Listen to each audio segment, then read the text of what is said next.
Brian Little. Japan.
Brian Little. Japan.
little. Japan.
Mic check, mic check.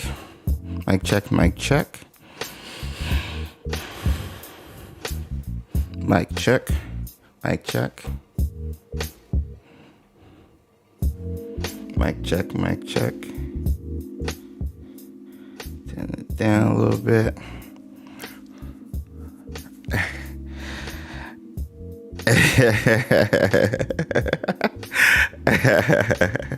I made it. I'm here. I made it. Yo. So many yo's in the chat. Let's go. Good morning. Good afternoon. For most of you guys. Good to see you. Happy Wizarding Wednesday. Is there something going on? This is a normal Wizarding Wednesday, right? Is there something going on today? I don't know. So many of you guys here. What is going on? I'm not sure. With Tim coming in, celebrating 5 months as Patronus Squad, who thinks Retro is going to be in the showcase number 3. If I knew or didn't know, I wouldn't be able to say so. 400 watching. Let's go. Let's get 400 likes with Elwin coming in with the, oh my gosh, gifted Membies on time, on cue. Elwin the Great and Dylan coming in with another gifted Membies. Oh my gosh, I need my gifts in the chat. I need my gift emojis in the chat. Oh my gosh. If you just received one of 10 gifted memberships courtesy of Elwin and Dylan, sound off in the comment section and thank them for the lumos they're spreading and the hype, because everybody's excited. As Ravenclaw Tyrell comes in with another 5 gifted Membies. Let's freaking go, man. So that's 15 new members of the Patronus Squad. Speaking of which, 2 games to play, a member for 4 months saying so excited. Thanks for being a part of the Patronus Squad. Little Tink, member for 3 months, celebrating, saying let's go. Hello, everyone. Oh my gosh. Yo, the hype is real. I need the likes to be real. I need all the hype because, yo, I'm playing coy. I know why we're here. The Gameplay Showcase 2, featuring your boy, Ben Snow, and some of the amazing people over at Avalanche Software. Of course, we got Chandler and Alan returning, and we have a special guest, Mackenzie, helping out with the showcase, so I cannot wait. Oh my gosh, so excited for this. Good seeing for everyone. Yeah. If you guys just joined the Patronus Squad, just got gifted memberships, feel free to spam the emotes. And of course, you get some insight into what we're going to be doing next week. I got to make an announcement. There's a lot of stuff just trying to do next week leading up to Christmas. So you guys get behind the scenes of that. And of course, discount on merch. So thank you guys all for being here and for showing the support. And again, Ravenclaw Tyrell, Dylan, and Elwin, thanks for the gifted memberships, and everyone else, thanks for the continued support, celebrating 4 to 5 to 3 months being part of the Patronus Squad. You guys are amazing. Man, it's hype time. It's Gameplay Showcase time. I cannot wait. Okay, so I've been asked this question a lot, and I can say I see you. I can say I did know about Ben being the next host. Obviously, I wasn't allowed to say anything until the announcement was made. Ben and I have been talking behind the scenes about this, and I was kind of like the guinea pig with him. Like, he was like, all right, so what did you do? What do you wish you did? Like, what worked for you and stuff like that. And so it's been cool talking with another creator about this thing, which I'm so excited for him to experience. Welcome to Patronus Squad, Carter. Thank you so much for the support. Welcome to Patronus Squad. Hearts in the chat for Carter. So yeah, why did you do it again? No, they want to make sure they spread it out. But thank you, Bearded. They just wanted to spread it out. I just found Ben from Hogwarts Legacy's first trailer reaction. He is a true fan. Yes, exactly. And I'm rocking the Hufflepuff. Not that I need any excuse, but definitely rocking the Hufflepuff colors, even the background to represent, to show some love. So yeah, and Sue is again out of town. So yeah, as Nico joining Patronus Squad. Oh my gosh, yes. So I'm so excited. Let's go. So first, I want to say, wait, James, do you know what time early access will start? Depends, Sador. In regards to that, I do not know. And if I did, I honestly wouldn't be able to say anything. So, yeah, choose whether you can gift it. XpectoGO membership once. Oh. So, yeah. That being said, yeah, if I did, I wouldn't be able to say anything. But no, I don't know. I don't know anything about when exactly. So, yeah, it's my kids love the Hufflepuff representation with Ravenclaw. I don't know yet. It's long enough. Everybody, I'm so happy you guys are excited, and I cannot wait. We got Broom Flight going to be featured. I think some Hippogriff Flight as well, just based off of the thumbnail of the gameplay showcase. And then, of course, advanced combat, whatever that means. We got some dark arts battle arena, so I can't wait for that. And then, of course, the room requirement, which I cannot wait. Fellow Hufflepuff, Newt Scamander. I get to live like him, so I cannot wait to see all those things and react with you guys. It's going to be so hype. So we'll be starting. The event will start in 15 minutes as Launchland Smith joins the Patronus Squad as well. Yes, Traverse, yeah. My Patronus is Dragon Wand, is Elder Wand. Ooh, nice. That's a great one, Lucifer. Yo, how's it going? What's up, Brian? We need more Slytherins. I think we will see Slytherins because the avatar in the room of requirement was wearing a green sweater. And I'm pretty sure the Dark Arts Battle Arena player was a Slytherin as well. So I think one part of it will be for Ben, like it was for me. Now, it was me walking through the castle. So Ben's avatar might be in the game, or he might be reacting. I don't know. I know my avatar was a part of it because I did the character creator when I co-hosted the showcase. So I don't know. Either way, Ben's there. Ben's going to react. Ben's going to have some fun, and he's going to represent us, the community, in excitement and enthusiasm, and asking, I'm sure, some questions that he can ask and maybe even not ask. So I'm excited, and again, I'm so excited for the Avalanche team to do this. James, what are you hoping to see from the showcase? Let's get to that. It was my question of the day. Brandon, welcome to Patronus Squad. And then Launchland Smith gifted 1 XpectoGO membership. Thank you guys, so much love. But I did ask this in the chat. And I think I closed out the poll, but I was basically asking, like, yo, what are you guys most excited about when it comes to the gameplay showcase? And most of you guys were excited about the room of requirement, which was crazy to see. I could not believe that. So I think I'm more excited about the room of requirement as well, just because of the Fantastic Beasts aspect. Again, my boy, one of my favorite characters is Newt Scamander. Obviously, I love to see the Dark Arts and the Dark Arts Battle Arena, kind of see how that looks. Like, you can't lose. Like, all of it is going to look so fun. But yeah, the room of requirement, how that'll look. So yeah, I can't wait. What about you guys? What are you most excited about seeing during the gameplay showcase? Because yeah, there's a lot to be excited about. There's a lot. Combat, says Hall. Hey yo, what's up, DL? Oh yes, I'm so ready for this, Kelly. Yo's, Karen, thank you. Smith. It's going to be a big aspect of the game throughout the story. Lord Skyfall, I agree. I hope we get a look at customizable room. Yeah, I hope we get to customize the room. Yeah, see how that works for sure. Oh my gosh, I almost forgot about the gameplay review. Yeah. Excuse me, Azor, let's go. Thank you. How many likes do we have? I need to do pirouettes before we get going. We're about 14 minutes until the stream starts. I can actually show you guys. So once we get going, we're going to cut to this screen over here. Make sure everything is working.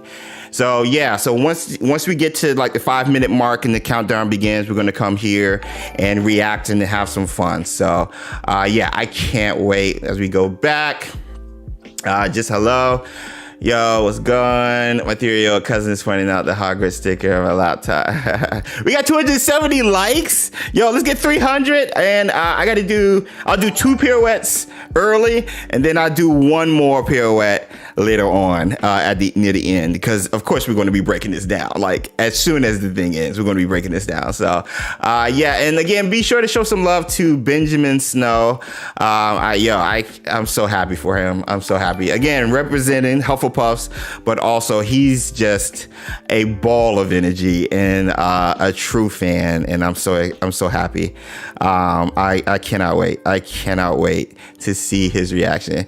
Yeah, I was talking to him, like, both of us were like kind of nervous and stuff when it came to it, like, but also just losing our minds. So again, that balance of being a professional, but also being a fan, that duality when having the opportunity to visit Avalanche Software, the people who make the game that you're covering and cannot wait to play, but also, you know, that content creator side. So I can't wait. 300 and rising. Oh my gosh. All right, let's do the pirouettes right quick. And let's see if I can try to shout all of you guys out, and then we're going to dive right on in to the countdown and get things going. So I need yo's in the chat. Whoa, we got Sean. Yo, can't wait, celebrating 5 months. We also already got Brandon coming in, also joining Patronus Squad, and White Wolf joining Patronus Squad. Oh my gosh. Nico with the 5 gifted Membies. Let's go. Oh my gosh. Thank you guys all so much for all the support and Lumos spreading throughout the chat. You guys are amazing, man. This is how it be sometimes on Wednesdays, man. Well, I'm not even gonna front. This is how it be all the time on Wednesdays, man. And so this Wednesday just happens to be very special because we got a showcase. So I cannot wait to celebrate with you guys and react. So yo, let's get this pirouette, and then let's try to shout out as many as you guys as I can and get to the countdown. All right, I'm seeing yo's in the chat, and thank you guys. Oh my gosh.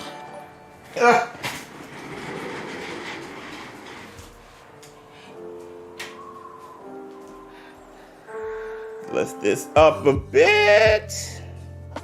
All right, so again, 2 for now, and if we get 400, I do 2 for later, but definitely 1 later on. All right. All right, here we go.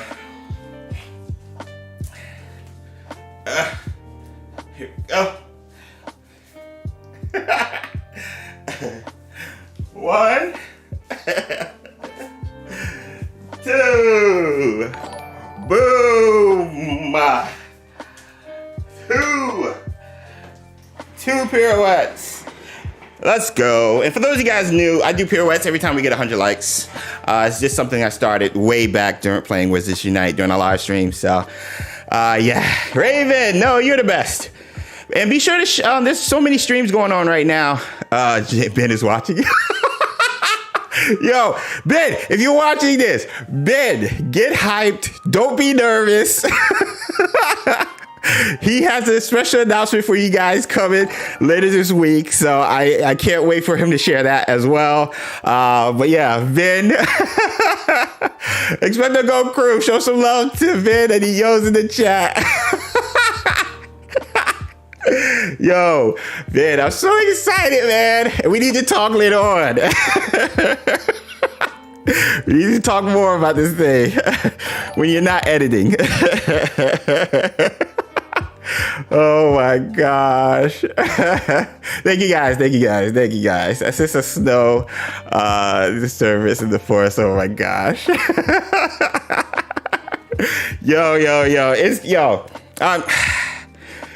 Again, we'll talk more about it, and hopefully Ben and I can like do a joint stream and kind of share our experiences. But just talking and stuff, we both kind of just felt the same way. Just to be there and talk with the people. The people is why this game, I think, is going to be a success.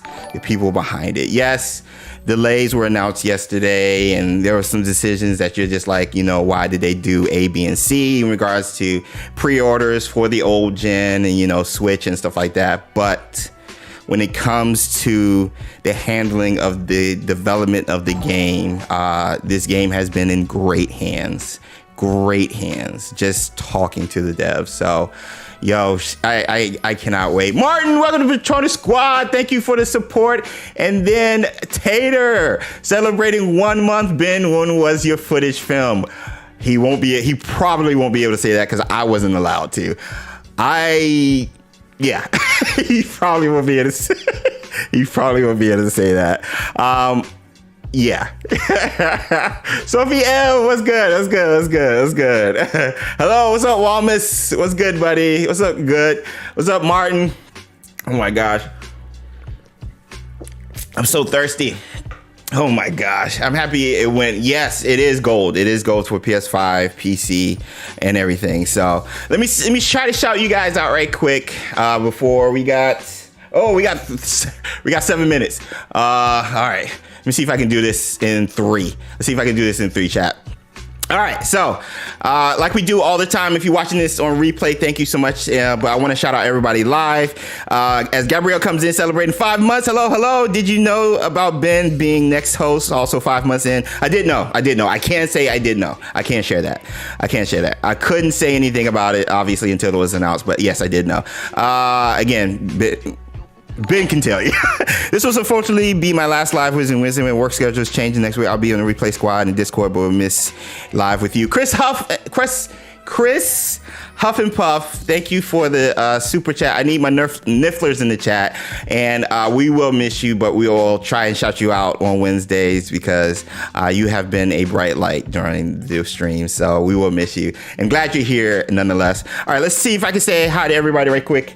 We got 6 minutes. All right, I won't be able to get through everybody, but I'm going to try. 2 games, A. Ramos, both Patronus Squad, Aaron, Ace, Otto, Adil, Aiden, Andrew, Patronus Squad, Anita, Ashley, Azaz, Big Evil, Brittany Smith, Patronus Squad, Brian, B. Worth, CC, Christopher, Cloud, Dark, Dr. Rowe, Patronus Squad, Echo, Eichenberg, Beer, Eleanor, Elijah, Patronus Squad, Elvish, M. Estelle, E.T., Iad, Ezra Feathers, Patronus Squad, Flash, Food, Forged God, Fufu, Fire, Gabrielle, Patronus Squad, Gamers of Legend, Gravities, Greg, Hall, Patronus Squad, Infinity, Jediah, Jasper, Jay, the Hippie, Patronus Squad, Jenna, then Jenny Jinx, Joe, Johnny, all Patronus Squad, Jose, Karen, Kayla, Kelly, all 3 Patronus Squad, Kelly, Kian, Kenda, Chris Hufflepuff, Patronus Squad, Crane, what is it? Krin Alexa, Kylie, YouTube, and then Excuses Patronus Squad, Laura, Launching Smith Patronus Squad. Then we have Logan, Strange Patronus Squad, Lego, Lord Skyfall, Lucifer, Varys, Mark, Martin, and Mies, all 5 or 6 of you guys Patronus Squad, Mr. Bark, Mike, MVP, Nagara, Nia, all 3 Patronus Squad, Nick, Nikki, Nico, Nicola, Nightwolf, all 4 Patronus Squad, No Profess, No profile name. I love that name. Official Austin, faithful work. Then we got Peer Patronus Squad, Phil, Pika, Protocol, Cole Protocol. I love that. Then Radio Patronus Squad, Renee, Rep Patronus Squad, Ricardo, Rita Patronus Squad. Who else? Robin. Then we have Road Crow, Ryan, both Patronus Squad, another Ryan S. Dog, then Sean, Patronus Squad, Sophie, Solar, Stargazer Tim, aka Merlin, Patronus Squad, and Mod Extraordinaire, Stephanie McKister, Super Ninja, and SXM, all three Patronus Squad, Tara, the Nope, then we got the Bearded, the White Wolf, Patronus Squad, Tiffany, Tim R, Tokyo, Patronus Squad, then we got Tosin, then Trippy Moon, Patronus Squad, Trap, Undead, what is that? Undead Joe Patronus Squad, Valeria, Wally Mus, Zolas Patronus Squad, myself, and then Yusuf, Zane, and then Marvel Patronus Squad. Boom! With 4 minutes to spare as we get to the countdown screen. Let's go. I need hype in the chat. And wait, is Chandler here? No, he's not. As Bobby, thank you for joining Patronus Squad. Chandler's not here. Are you serious? What? Joe Mac. Is Chandler really here? Oh my gosh. Has the countdown started? The countdown hasn't even started. What is happening? Let me see. We're over here. We got 3 minutes. 2 minutes, according to this. Oh my gosh. If Chandler is here, say Slytherin.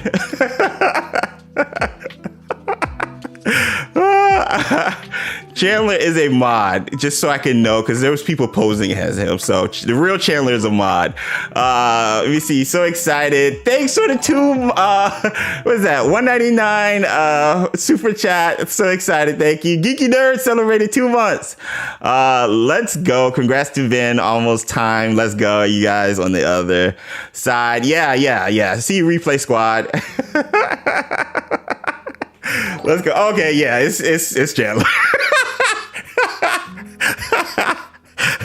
What's up, Chandler? Say hi to everybody if you're at the studio. Say hi to everybody for me. I know you guys are probably watching as well.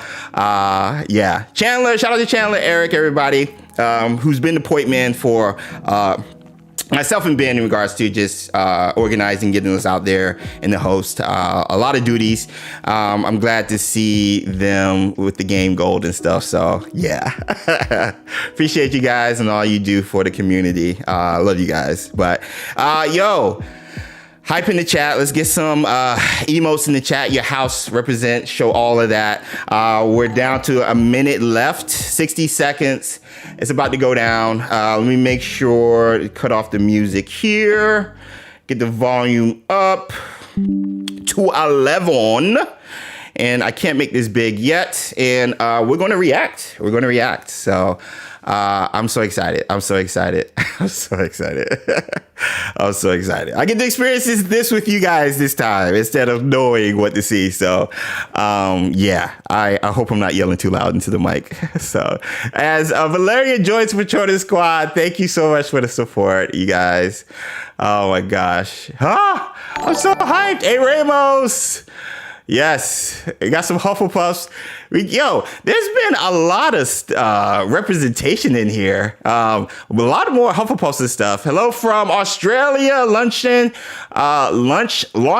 Smith. I'm excited to be on my first ever live stream. Always been on a Replay Squad. Latchland. Okay. Just spell. Okay. I probably still butchered that, but I'm glad you're able to be here live, and thanks for always being on the Replay Squad. Appreciate you guys. Let's go. Come on, let's go. Start. Whoa! Wowza is the word. Wowzilla. Hello from America. Thanks for the amazing personality. Wow. Thank you for the $50 super chat. I need Nifflers, super teddies in the chat. I need Nifflers in the chat. Wow. Oh, here we go. Oh, it's another 5. Okay. All right. Let's see. Make the screen smaller. Yeah. I was wondering why it was big. Oh my gosh. Oh, the music. The music. All right, let me get chat going. Let me know if it's loud enough for you guys. If I need to do it louder, let me see. I got this to the max. Oh, I just muted it. Let's go here. 4 minutes and counting. Let's close that. Oh, the music. Wait, hold on. Let me go back here right quick. Let's go. You still can hear it. I need to do something with chat right quick. Pop out. Let's do this. I want to make sure I can see you guys all so I don't miss anything. All right, here we go. Do that. Yo, speaking of music, by the way, oh my gosh. Speaking of music, listen to this. Listen to this. Listen to this. It's got to be in-game music. This got to be in-game music. Right?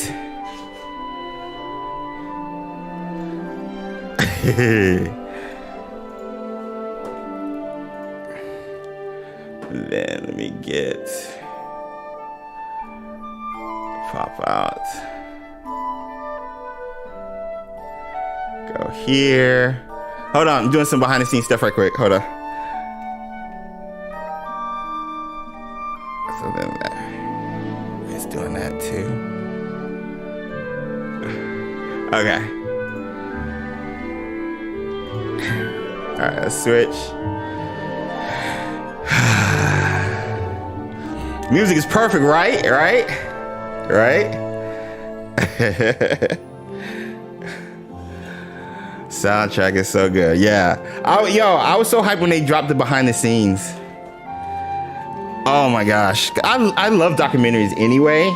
And like, I don't know, I think I might have been like a huge fan, more so than a lot of people, of the behind the scenes from the State of Play, when they got to see everybody kind of just talk about the process it took for them to make the game. So yeah, man.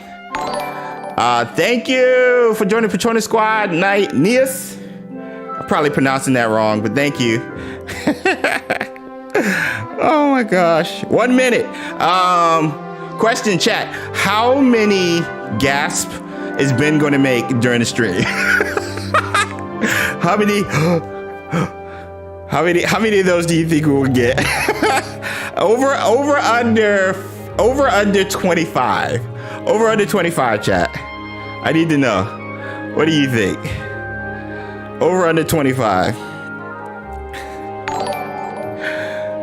Oh, we got a super Teddy's. The music is great.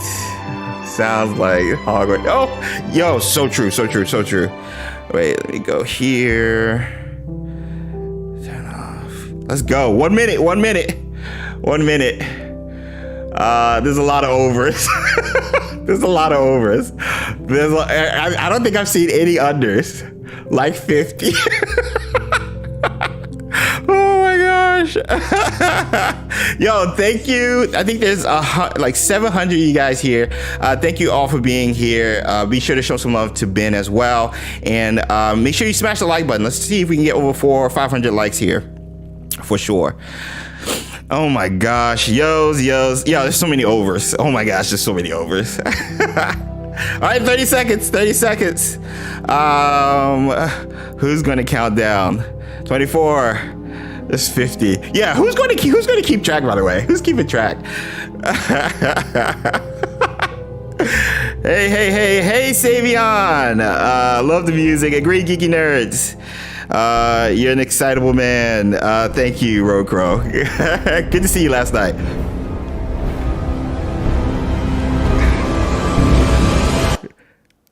Yo, now let's go. That's how they ended the music video.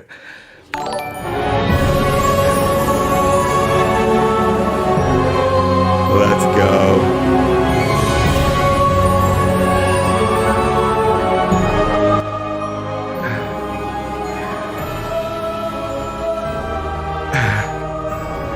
We getting anything new here?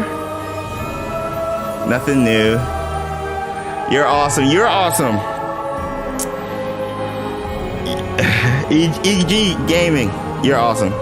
Okay, this looks like the same intro from last time. Let's go, James. Let's go, Feo. Let's go. I want to see everybody. Let's go. I want to see what everybody's wearing. Hey everybody, welcome to the Hogwarts Legacy Gameplay Showcase. I'm Chandler Wood, Community Manager here at Avalanche Software, and I'm honored to introduce you to our panel today. First up, we have community guest host, Ben Snow. Oh my god, I can't believe this is happening. Thank you so much for having me.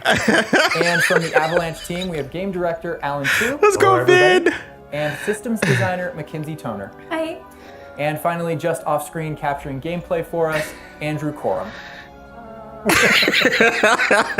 Today we'll be Shout out to taking Andrew. the open world via Broom Flight, a deeper look at combat using the Dark Arts Battle Arena, and a look at your personalizable home within Hogwarts, the Room of Requirement, where we may even see some beasts. And we're starting right where we left off in the last gameplay showcase, just outside Hogwarts. Which I love gosh! That you can walk out of the castle after We got new walking spells. through everything, That and then just come out here and jacket! take off on your broom out into the open world. And Alan, I know that's something that you particularly hear the like footsteps. about Hogwarts Legacy too. Yeah, I'm a big fan of Listen! just being able to hop on the broom and go anywhere. There's something about kind of like the sensation of Ben wearing gold represented. You already know. You already know. Just I love. Bro, you see how he proximity, just I got like up to there? things. I love flying close to the ground. And Subtitles, and yes. I kind of wanted to talk about it just because I feel like the brooms are fun for me, not just because of all those feelings of exhilaration, but because they're not just I have a broom and it's done. I actually kind of like some of the mechanics in it. So you see in the lower right, there's a meter there, and occasionally as Andrew's kind of flying up or flying down, Oh you my might notice gosh. if it's raining or not. And this isn't the present day where all the broom technology is well known and advanced and everything that we know and love. This is an earlier time where they're still trying to figure out, we're not at the 3,000. You can hear the wind. We're at the 11. Oh So my goodness, I'm just so speechless right now because this is just so beautiful. The world just looks so. But by the way, the broom, is that like the only one, or can you like upgrade that broom to go faster?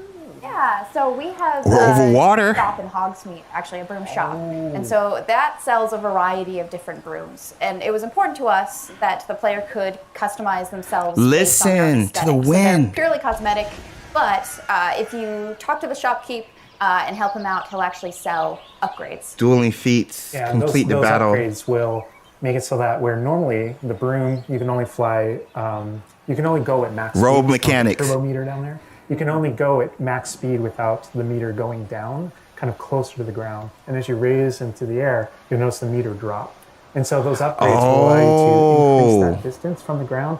And the broom owner at the sporting goods store in Hogsmeade is trying to perfect the broom and get better at it and know it better. And you can participate that and get better and better brooms through that. Nice. And I love that mechanic encourages you to actually explore the world and kind of stay close to the ground. It's not just a travel mechanic, point A to point B. You're not just flying high over everything, although it is beautiful, something I really love doing, but as well, there's lots to explore on the ground, and so kind of keeping you down at the ground level. And to me, it feels like it's got Smart. this kind of surfing Great vibe point, over Chandler.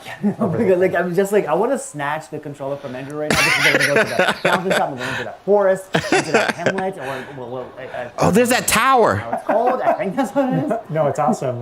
We're actually gonna land here, and I feel like that you call it a hamlet is just perfect, just because that's what we refer to it as. And so we all know from lore that Hogsmeade is the only all wizarding village within Britain. But we wanted other opportunities to kind of meet other characters out here. And to This kind of game populate is the landscape, so it's not huge. just kind of barren as you leave out this direction and that direction. And so we just imagine these different dwellings, these different smaller locations that Bruh, wizards might live in. this game is out in alive. the Scottish Highlands. And so it's those, and so we refer to those as hamlets, and they're opportunities you to can learn tip? those wizard stories, how those different locations have kind of like learned to live, what their relationships are with characters at Hogsmeade and Hogwarts. And so they're both quest opportunities out here and a chance to kind of get to know more of the area, even beyond Hogwarts and Hogsmeade that we've already experienced. And you'll also notice on the mini-map, like lots of little icons. Yeah. And each one of those represents gameplay in the hamlets that you can participate in. You know, whether it's a vendor or different puzzles and challenges or different secrets that exist. Each one of those icons. Those are going to keep you busy outside of the gobstone stuff that's not in the game. Into the open world as well. So when you go out into the open world and you see those icons, whether they're on the mini map or on your map or off in the distance, those things are opportunities to say, like, I want to increase my inventory capacity. Look at the foliage. By old wizards, you know, that you can solve that actually grant you those. If you see ruins off in the distance and you visit them, you might find Flue Flame on the right and learn about the ancient magic. There's and the little tavern from this summer ASMR. Sometimes those characters, poachers or dark wizards, might be hoarding different magical resources that are valuable to you as you're playing the game. So each one has kind of like a way to gameplay loops and provide different opportunities that just kind of reward you for poking around. I mean, I ran away and just cover all of those points on the map just by going over it. This is a AAA game, exactly. Flown on a broom already, but there is something that we haven't done so far, and that is getting on our flying mount. We're going to hop on our Onyx Hippogriff here. The Onyx Hippogriff is our pre-order bonus. Oh my god, they're just like the animation! Oh my gosh! You can use it as a horsey? I mean, a horse? I mean, that is a horse? Yeah, as a hippogriff, you can totally ride it like a ground mount, and you can lift up. Let's go! And we try to make sure that each of those interactions, so the broom's really good at reaching that top speed, at kind of traveling the world as quickly as possible. But sometimes it's really nice to get on the hippogriff because of that ground speed or those transitions. And the jack is in game. Just to be riding around on a hippogriff. Look at it. Yeah, it really is kind of like I don't know. It's a great feeling being on it, and it's a great feeling managing those transitions. You can hear the train tracks, fly, and just being able to go where you want. Yo, Hogwarts Express. That enemy below. Things that you can interact with have a unique identity. Tool wheels useful dealing with higher level combat situations. Combat plants and potions to give you advantage against tougher enemies. By the way, can you go to like entire map anywhere you go? There are regions that are like locked from you. Yeah, as soon as you, there's kind of a moment where the world kind of opens up to you outside. Yo, look how dark it got. And right from that moment, early on in the game, you can go wherever you want. And so you might find more difficult challenges. You could go out early. You'll see different spots as Andrew's moving around, like you mentioned, the swamp. But there, we have got like a coast, and we've got different types of environments out in the world just to kind of pepper your experience, reward you for exploring, keep things fresh. All those things exist as we're moving around. So cool. I love that window. No, the health bar was from the enemy below. Sick. Like I keep forgetting that this is like 1800s. The Wizarding World we've never really seen before. Like it feels so authentic. Like it just, it's part of it. Great point, Ben. Great point. I love this vista too, and I'm gonna have Andrew stop here. We're gonna use a bit of dev magic to change the seasons. Actually, I want you to see what this world looks like, covered in snow. Let's go. Yes, please. I love snow. The dev kit is amazing.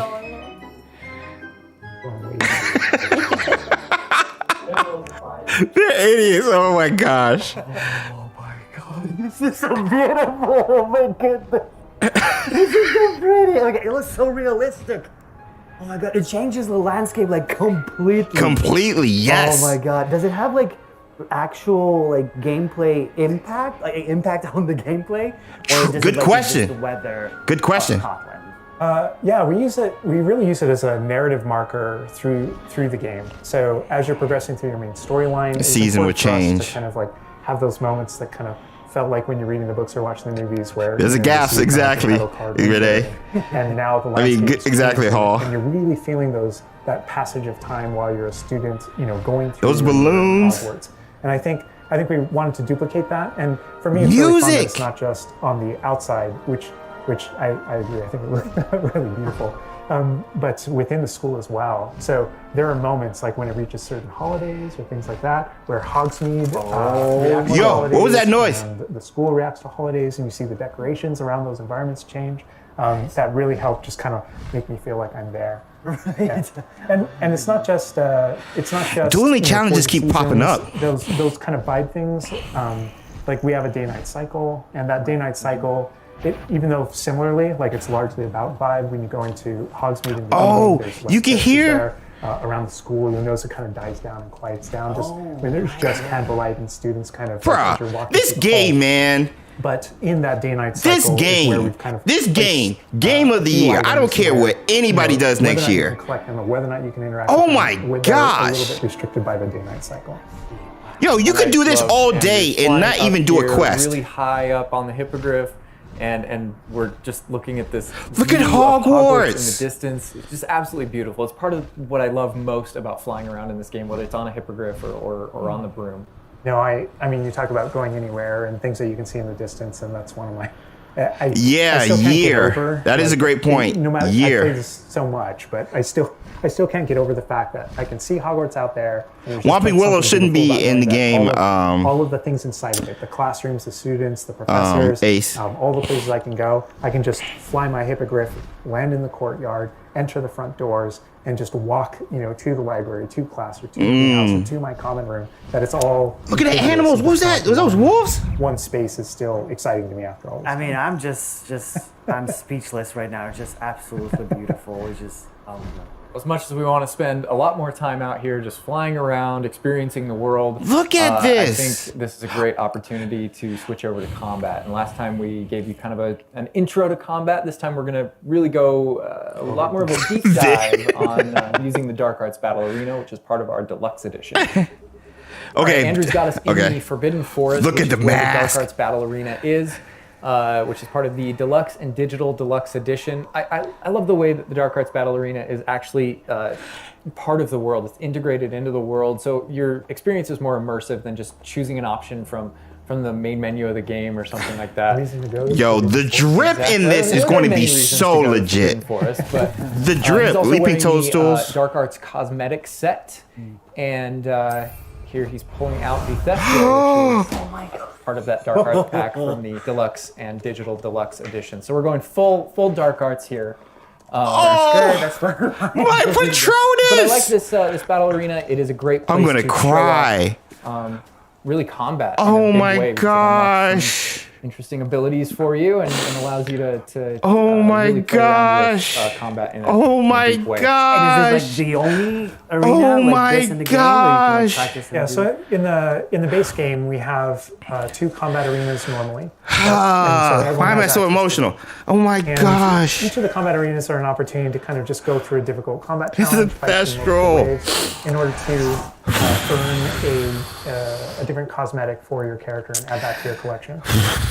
In the case of that's no different than the Dark Arts. Tater, thanks for the super chat. Whopping Willow, species of plant. It's possible, but, true. But one of the things that we're excited about in the Dark Arts Battle Arena that people can do is you come in preloaded with different abilities. So the unforgivable curses are something that everyone's going to have access to through the base game and to be able to earn, and they can make choices in order to kind of like add that to their repertoire, and they can also commit to that. The spells are color-coded. Certain talents and things like that. When you play the Dark Arts Combat Arena, you have access to all of those things as kind of like a way to test them all. And so it's a chance to kind of like tour and play with the Dark Arts and decide whether or not that is a path that you kind of want to go down. But yeah, everyone has the same ability to explore the Dark Arts. This is just kind of like a way of James, we're emotional with you, man. This game is crazy. Thanks, Marvel. In general, I think we're gonna jump in here and dreams come true. Yes, A. Ramos. Start battling, and we can start talking about everything you're seeing on the screen. Yo. All right. Yo, you just AK'd! Oh, they just about the cadavers right away. Oh my God. We're starting off strong. Oh my God. What spell was that? Oh my God. Crucial. That's so cool. Yeah, so that you'll notice right away, like when we use Avada Kedavra, that guy's health bar went from instant to 0, and we really are trying to honor Look how fast the battle is, even in some pretty extreme situations. You'll notice that like the meter takes up a lot longer to kind of build up as a way to kind of deal with its extreme power, just so that it's still fun to use. And then there's some ways that we'll probably talk about to adjust that. But I don't know. I don't know if there are things on the screen that you just have questions about. Well, I see like little blue things popping from the enemies. Also, they're just coming out of nowhere. Sign. Well, it's like, so in the community we call it the ancient magic sign. I don't know if that's how it's called. In the game. So the community is astute. So on the development side and in player facing the game, We reference that as your ancient magic meter. Oh my gosh! That is, yeah. So Crucio, Avada abilities in the Kedavra. game Oh keep my growing, gosh. You become exposed to some of the secrets about your own kind of history and Deflect. your own abilities. Slice, you start unlocking basic. new powers. So one of those powers, you'll see the R1 button appearing throughout the game. That's an ancient magic throw, we call it, that allows you to kind of like draw an object to you and fling it at an enemy. Okay. But whenever you see the R1 or the Bobby, got to get back to work. Can't wait to watch full screen. Thanks for being here. Thanks for the super chat. Appreciate you. Have a great rest of your day. Powerful ancient magic spell to do a ton of damage against the character. I see. And the way that manifests itself depends on the type of enemy that you're fighting. And you'll see a wide variety of enemies in here that are pressuring the player in different ways. You'll notice Oh my there's, God. abilities that kind of bubble up under the player as he's fighting that force him to move. And there's different ways that we want the player to move around on the battlefield. And that's actually a good link to the ancient magic meter in general. And the reason I say that is because as you're doing different things in combat, you're protegoing and you're doing different abilities and you can kind of spec into it with your talents, there are different ways to get that meter to build faster and faster. But one of the most effective base ways Oh, they to build switched up out that the meter spells. fast, that way you can launch these devastating attacks whenever you want to, is to actually perform combos. So you see that combo appearing, and it's almost like your emotions are building up, and then basically that builds up enough that you can attack someone. But as the combo meter builds up, at some point you strike someone and a piece of their magic kind of falls out of them. That you can collect collect. in the game world. Yep. And there's something that only you can see in the narrative. In the Sweet, world. sweet, sweet. And it's another reason to move around on the battlefield. If you can go up and collect those things and suck them in, they give big jumps. To Whoa! Whoa! We're talking a lot about That was ancient magic spells, sign. And magic here, but I think there's another huge component of combat, and that is the No tools that you online, can bring to Birkin. combat as well to kind of change the way you play. And I think Mackenzie knows a lot about what's going on with the plants and potions. And so the tools are really interesting because they're basically like a prior investment. So you can bring the potions and the plants that you grow in the Room of Requirement to combat. Nice. To essentially kind of help you defeat enemies a lot quicker and more efficiently. So some of the tools that you'll see here are like the rock skin potion. So that is something that basically it covers your skin in this like rocky material that reduces the incoming damage that you're receiving. Oh so my against gosh, look big at that. enemies, hard-hitting enemies like trolls. So that's speechless. super helpful. Agreed. Oh Oh my gosh. The troll just collapsed from one of the Kedavra. Obviously, we have the Wiggenwill potion as well, which increases your health. So And you then we can't have Accio the focus troll. potion. Makes so when Alan sense. talks about having to balance He switched Avada the Kedavra wheel. with a long cooldown because obviously it's an instant kill. One thing Whoa, you can do did you is see- potion, and that will increase how quickly your cooldowns regain. Right. There's just so much Bruh. versatility, like in what the Oh my- character is doing yo, too. the That's kinda trolls like, are like, he's tough. Just bouncing around the arena, and the troll makes him move around too. It's like And I love that our plants are violent. Yes, and so that's like when we're talking about the setup of the arena. You also have plants that you can fight with, and so we have things like the venomous tentacula that you can put That was down. so and it s- oh acts my like a gosh, burst, look and at it just this. Kind of shoots enemies Ashwinder around the battlefield. troll. that is so cool. This is like a truly like Hufflepuffian way to approach the battle. Yes. No, that was super important to us. So there were these like multiple ways, and so you can see there's a ton of different things you can use. The Mandrake is one, so you can pull it out and it stuns with its like piercing cry enemies in a radius. And another thing I want to call out that we're seeing on the side of the screen here is these dueling feats, which I love because I love anything that prompts me to play a game in a different way, a unique way. I don't want to get stuck in Great point, my style, Chandler. you know. Great point. And so this is a way to, if you want to get stuck in your style, go for it. If you just want to blast people with spells, go for it. But we also want to Whoa, what was that? have some Ancient things magic. over here that may make you use certain plants or certain potions or block more or Yeah, we mentioned the field guide challenges in the prior stream, and the field guide challenges. So that was this is the way Imperio. the field guide manifests like challenges for you to do in combat.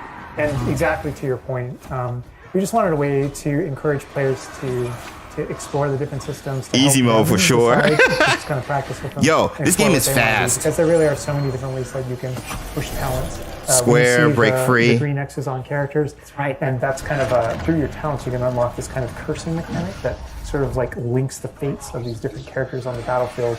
That way, as you're cursing different characters, they all begin sharing damage. And so we have things like Vada Kedavra, which is the insta-kill. But if you curse everyone before you insta-kill this one guy, they can all drop dead for that kind of... Oh my god! And so, oh my gosh! There are dark arts fantasies. There's fantasies about being more of a defense against the dark arts. Samari, yes, that would be dope. Misty step that you see occasionally being used on the battlefield, and we can also spec into our Mr. Bach, AK might take a longer load time. So it's all about which type of player. Because look how fast, look how long it takes to load the curses. Fly or with deliberation, and those are all the other spells. That is so cool. Cooldown is faster. Like I see so much like going on the thing, there's so much complexity, and I want to just try it myself, like which style works best. Restart challenge. That ancient magic, to be honest, feels like much more powerful than just the dark arts. Yeah. To be fair. And speaking of plants and potions, we're going to be putting the dark arts away, put those unforgivable curses away, and heading to the Room of Requirement, which is your home within Hogwarts, a personalizable space that actually has some utility as well, where you get to brew things and grow things and also care for some beasts. All right, Andrew's got us in the Room of Requirement. That sweater, the drip, man, the drip. Outfit here, wearing a nice God of Hogwarts Legacy Wars. And I think that's a good. Turned him into a chicken. This is mind blowing. Again, agreed, Roger. Smash the like button. Thanks, Amy Ramos. Of the space so amazing. well, agreed. James, he turned him into a chicken. I know, Johnny. Actually, this space is a place that you can make your own. Yeah, it was super important to us that this space really did feel like your reflection as a wizard. So you can change the architecture. I'm so excited about this. Different themes throughout, starkly different themes. Scientific to really main ceiling. Just hammer home that this is Yo! Oh my god, what? Yo! This is beautiful. We never expected that to be. Oh my god. That's the thing, is not only can you change the architecture here, but you can actually conjure little objects into this space, as you can see. So there's like statues that you can do, and ornaments, and tables, and rugs, and just a bunch of little things that really flesh out the space and bring it to life. Oh my god, because like we had an idea that those places where you brew stuff, that's where you can change, but you can do all of this. Where do you even get this stuff? Like, there's a furniture store? Moonstones. Yeah, so we call them conjurations. And the conjuration recipes can be purchased at Tomes and Scrolls in Hogsmeade. But also, as you engage in different types of gameplay throughout the world, you'll be rewarded with different objects. That's so cool. And you change color? Mm-hmm. You can change the color, you can change the size of it, and you can place it basically. I know y'all looking forward to gobstones and stuff like that. It's like some baby. There's going to be so much to do in here. And I love how the system too is designed. It's not mechanical; it's immersive, and so you get the magical effect of conjuring it in, and you're actually doing this in the world as your character, but the way you blended like that gameplay with. Wait, go to the other rooms. Design of personalizing the space. Oh my god! Like, and you I love the gained runestones when you took them off. Appears, you know, like it's not just like there. It's like it almost like it apparates. It is really quite Cat beautiful. plates. That was the thing, is we wanted that Umbridge. to Oh my really gosh! Nice, because the magic in the wizarding world is everywhere. It's physical, it's kinetic, and it's whimsical. Collectibles for Room of Requirement. Yep. Another thing that I wanted to discuss is that not only can you like conjure things and you can change their look, but you can do that with the utility objects as well. So you can see that we have planting pots and potion stations. Botanical planting so you can change table, the look of those small plots as well. And these are the areas where, as we had mentioned previously, you'll be growing your plants, you'll be brewing your potions. Right. Yeah, Jenna, I want to go to other rooms. So what's those rooms in the top or the left and the right? These, like kind of nurturing-based activities. This is also the space where you would bring your gear to be identified, and gear to have like rates put on it, which I believe Alan can talk to. Oh, yeah. We keep bringing up appearance and how it looks, and on a, like in the game, you can look like anything you want to whenever you want to. Come the on! player will be finding different types of gear, that we call it, as you progress through the game. And essentially, we just know that clothes and different items in the wizarding Use the world loom to have upgrade your magical gear. properties. And as you Defense, offense. as you explore and as you adventure, You can add traits. as you defeat enemies, you're going to be finding different Snowy pieces of owl gear scarf. that have different abilities. And that can help you in your journey. Protego shielding, decrease damage from dark wizards. Let's go. Let's go. It's a huge list. Let's Not go. all the time. Whenever you get a new piece of gear, you don't necessarily know Puffskin fur. exactly what it does. And so there is a station inside of the Room of Requirement that you can conjure. It's one of the first things you conjure, called an identification station, where you can actually bring that gear that you're uncertain about and learn what its abilities are. Right, yeah, that's so cool. And then as the space advances even further, and the space will eventually grow its own rooms, and you're going to get new Go up to the recipes, rooms! You know, like Mackenzie's talking about, all these different things keep expanding, and as it expands, eventually you're going to earn what we see here, which is called a loom. And when you set up a loom, it's an ability to essentially customize exactly which magical properties are on the gear, and take any piece of gear and adjust its you can look fly and tweak what and it does. increase your power. I mentioned earlier that you can make anything look like anything. The collection of Protego, Goblin Silver, Necromantic Protection, Anti-Venom, Cushioning. Those types of things you can use, Cushioning, and you can apply a look to decrease any damage taken from other trolls. look. So if you get a piece of gear, you put it on, you look like So you that, can but set your change it to gear look like whatever you want. however you want, So cool. and have so it like for you whatever you can occasion. just put some ability to this sweater, but then you can just swap that ability. Yep, and appearances you can edit whenever you want. Agreed, in the gear Arwen, screen. agreed. The loom is specifically about Same applying, Slytheriners. Traits and applying larger upgrades that just kind of grant you greater Jai, statistical good to see advantage, you. Which wizard or is give never you late. really Good to see you, buddy. specific abilities that blend in nicely with where you're trying to go with your combat fantasy. Look good, or feel talent good. and Exactly, things like radio. Interesting. I'm just seeing that they're just like Chris, pumpkin they're fur, giving away a moon lot, fur, but we know nothing about the story. Yeah, and so you'll notice that the ingredients that are used to add traits and to upgrade your gear are based Legendary around gear, beasts. yes, Lord. So this is where we get into the beast care section, which is inside this Yeesh. scenario. Go Kind up of to the bigger top space on the rooms, inside though. Idea. And Oh so you my can see here we have a gosh. couple of beasts out. We have a graphorn and a Look how mooncat big it and is. a niffler and a Mooncalf. measle as well. So Oh my quite a God. variety. Oh my god, he's just like a big puppy. They're I so love their cuddling.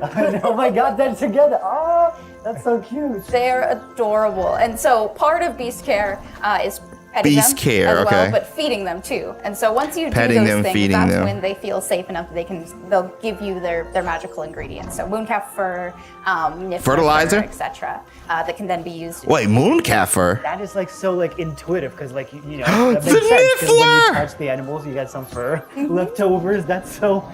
Oh my god. Yeah, and we really want to hammer home the fact that this is like a home that you're making for them. So Yeah. in the overland, you can find these beast dens and rescue these beasts. Part of doing so Spell diamond is did change. crushing them and feeding them food as well, and to build that relationship with your beast. Listen in addition to to it. be able to care for beasts, you can actually The conjure things music? in this space as well. Whoa, whoa, whoa, whoa, whoa, whoa, whoa, whoa, what's Yeah. that? What's that? What's that? What's Right. that? What's that? And so we have like a lot of little ornaments Measle, okay, in this okay. area, and a lot of them are purely cosmetic, but they look really cool. Again, it's the personalization of this space. Oh my. Look how it goodness. looks, This is man. I'm gonna spend 8 hours just designing this whole area to personalize. This is like cool. It's like you have this little play area, like a personalized fish tank, so to say. You can hear the wild, Just for the like creatures. I the love background it. too. Yeah, no, totally. And there's like Whoa, a whoa, decoration water, aspect, stone bench. But there's also we were saying Wooden inside bench. as well is there's a utility aspect to it too. So as you Conjuration. progress in the game and you're able Beast to purchase items. more conjurations, you're able to speed up your process. So one of them, for example, is the food You can set a processor, feeder. which, Oh my gosh, that's it so allows dope. for the beast in the space to automatically get feed, so you don't have to do it manually. And so you're really building the progression for yourself here. In addition, there's also a toy box. Where you where Rip you the can social play with life. your I beast. know, right? You'll see here, yeah. So you can, there's a Agreed, bunch of toys Jose. in it, and each beast has their own favorite toys. So as you can imagine, the mooncalf really Pokemon. likes the Meeple, or the Neeble is like a little cat. Oh, really sweet, likes sweet, to be on sweet, ball sweet. as well. Right. And they're super cute.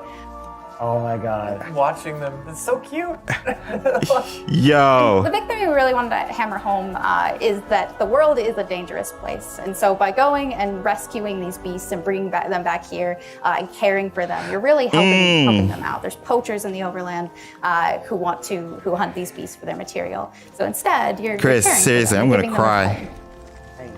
Oh my god, this Raptor is just gigantic. But he looks like my dog. Can we ride it? Right now, for sure. You could Feed the actually brush. name them as well. Feed and brush this like beast and dog. release magical materials So getting that back can be into that woven into gear. personalization, You know, yeah, we didn't want you to Dwelling just like throw beast. in, oh, here's a grapple in here. You like, can name this it! Can be named whatever Andrew's about to name them. Name it, Bruce.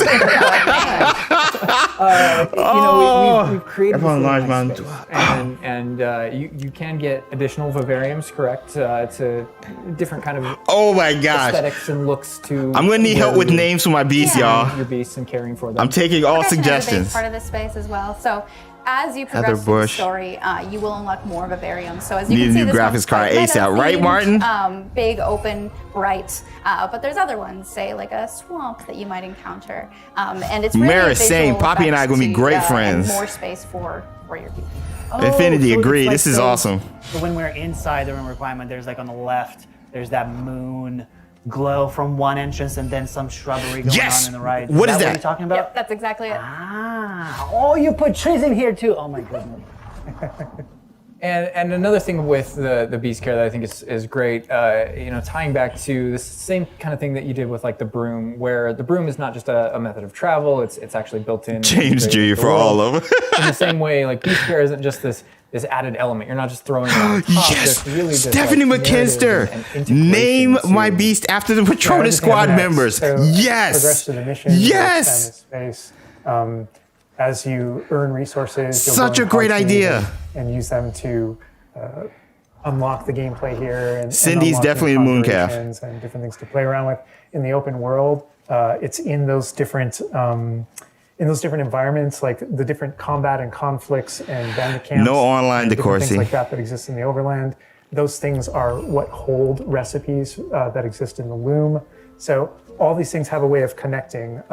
Moonstone that you find out in the world is the resource that we use to conjure everything. That's found throughout the world. Forageables are used for recipes. So really everything's like a cycle and keeps you coming back. But even with the story that's being told too, Name the first one Chandler Marvel. He is, and that he has a particular affinity for beasts. Yeah, I think I'm gonna name everything the we're seeing Niffler here, Chandler. You're going to be venturing out into the world, and this is just kind of the tip of the iceberg, even of kind of like your interactions with beasts in that narrative. So you bringing up Poppy. Call it there are Pitch more- Potch. there are Let's more, go, Jenna. kind of mysteries to discover and things to discover out in the world that have to do with her and that have to do with Music. caring for beasts. And so different characters have their own stuff. I'll be a fat one, that says just kind of Sean. make this all just come to the beginning. Hey, Ramos, I don't know what I'm going to name my Thestral. Well, we could spend hours in here, but we're gonna have to end the stream now. What do you think about what you've seen? today? No, this was so much faster. I'm just so blown away by how beautiful it looks. The open world seems so detailed and there's so many things to do, and like the combat, we're gonna spend like 2 weeks or more just breaking it down by pieces. There's just so much to this world. Like, I'm so happy you guys did Agreed, this Kelly. overall gameplay. And that's just the tip of the iceberg. Exactly. Got more for you to Exactly. discover and find on your own. Exactly. Thank you so much for being here. Just the tip of the Thank you for iceberg. watching. That's what I keep telling Hogwarts people. Legacy is available for pre-order now. It releases February 10th with 72-hour early access for owners of the Collector's, Deluxe, and Digital Deluxe Edition. We're gonna wrap things up, but first we've got a little surprise for you. Bye. Andrew.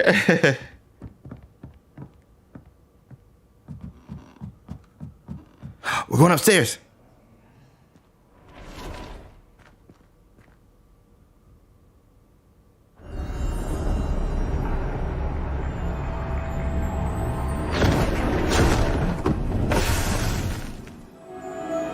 You're kidding me! No! No!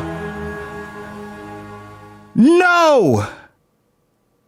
No! No! No! You can't end like that! Oh my gosh! You can't end like that! You can't end like that! Yo, W's in the chat.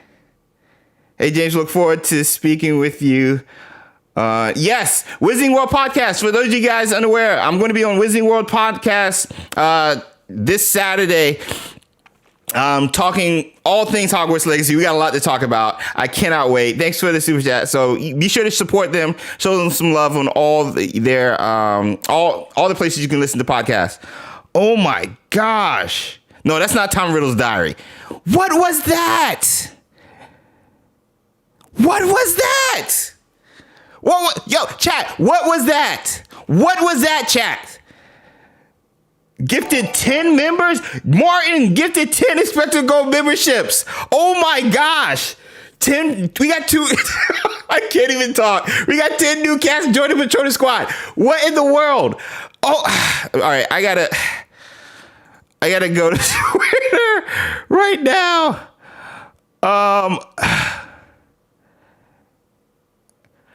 Ooh, Professor Drew. Morgana's Horcrux? Oh my gosh, what was that? Wait, can I rewind it? Is it up? Did they put up the 4K version yet? Did they put up the 4K version yet? This is just the stream. Yo, I'm just gonna go back. The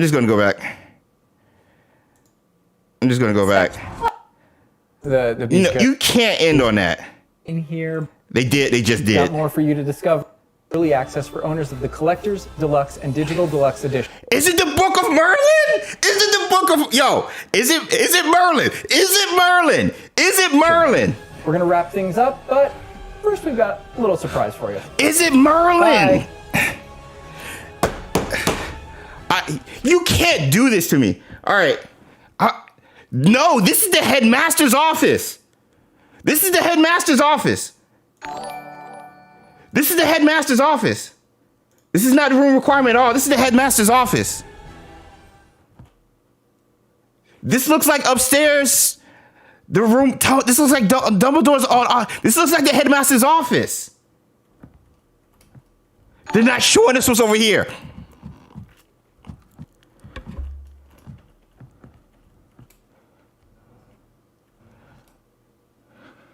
There's nothing right there on the bottom pointing to anything. Cross? There's a cross. That's just style. The windows, we got this different, we got sun, moon, and stars here.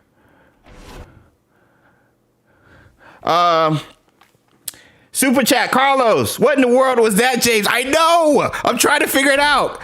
Thanks for the super chat. Wait, this page is going in there. This page is going into the book. Wait. Hold on. This page is going in the book. That's not where's the location of the Book of Admittance and Quill of Acceptance? But that's not it. It wouldn't act like that.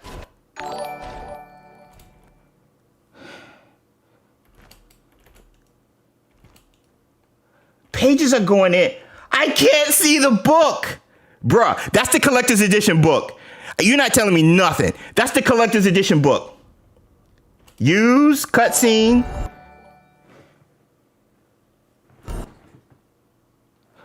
What's in the back? Okay, that's where we came from.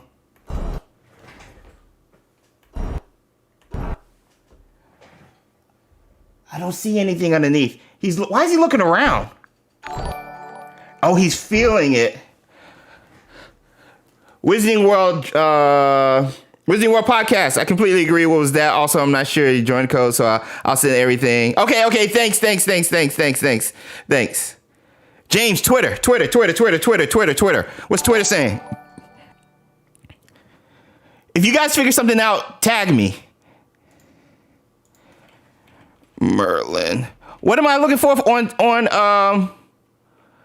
Twitter? What am I looking for on Twitter?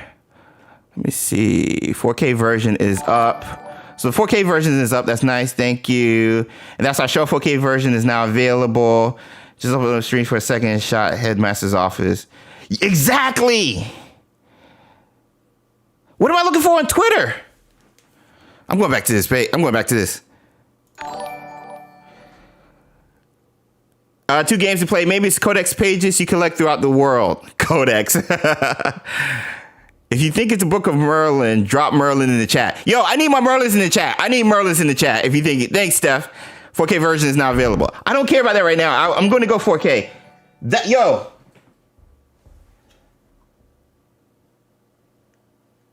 Yo, that's the collector's edition book. That's the collector's edition book. Hold on. That's the collector's edition book. Let me bring up the picture right quick. That's the collector's edition book. You're not telling me anything. That's the collector Merlin. What file would it be under? Here we go. Do I have a? No, that's not it. Yo, that's the collector's edition book. That's the collector's edition book. That's the same book. You're not telling me nothing. That's the same book. It even has the little things on the edge. Yo, that's the collector's edition book. That's the same freaking book.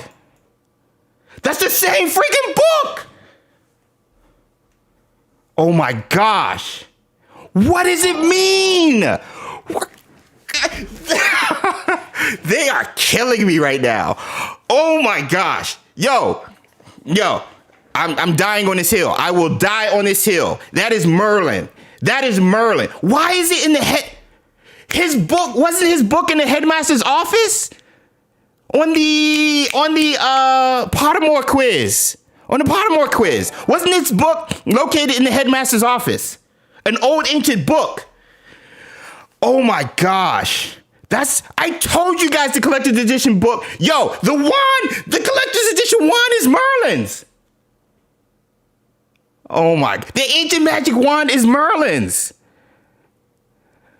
Oh my gosh. Wasn't his book in the office? Based off of the Pottermore quiz? Are we going into his memories?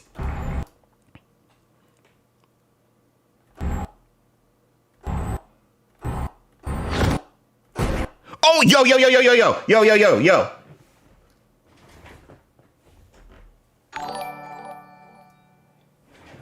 Oh, I think I got you.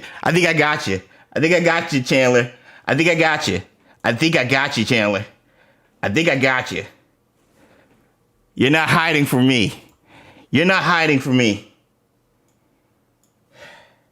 This has more of a design here.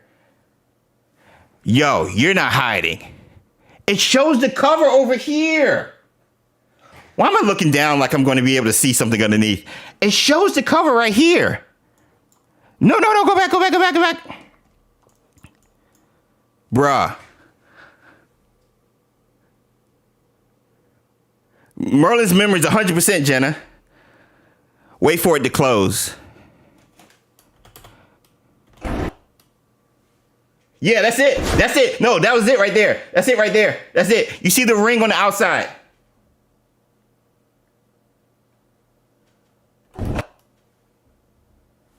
That's it right there. That's it. That's the book. That's it right there. The circle right here. That's the book. Oh my gosh. Yo, I'm telling you. Yo, Merlin conspiracy theorists over here.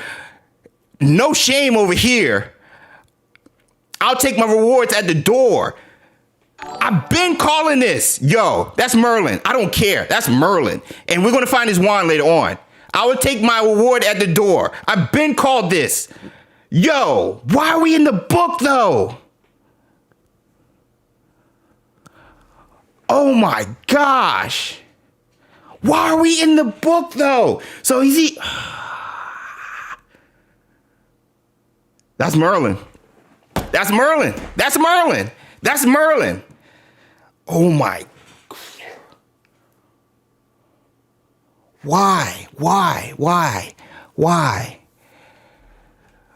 Oh my gosh. Yeah, the halo gives it away. Keep grinding, brother. Me and Nevo miss running. Oh, yo, Alex! What's good, bro? Yo, I didn't know you were back.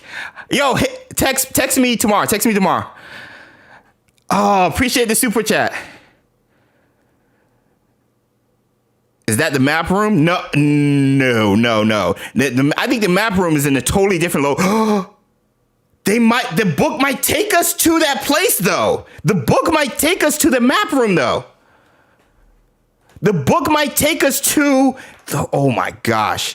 That book might take us. This is my Merlin file, amongst others. Might take us here. That book might take us here.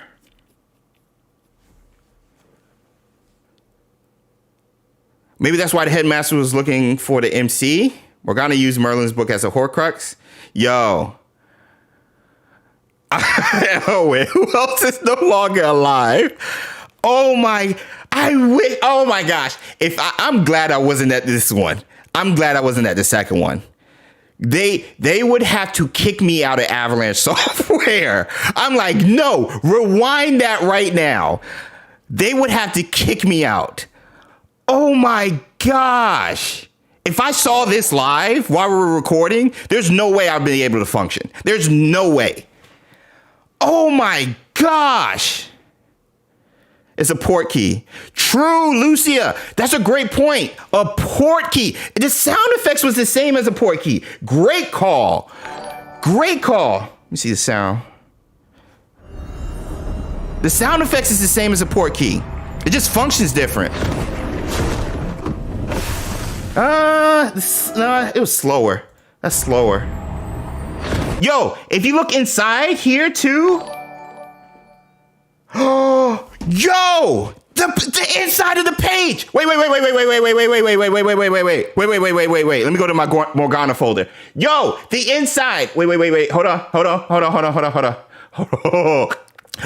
I'm about to choke.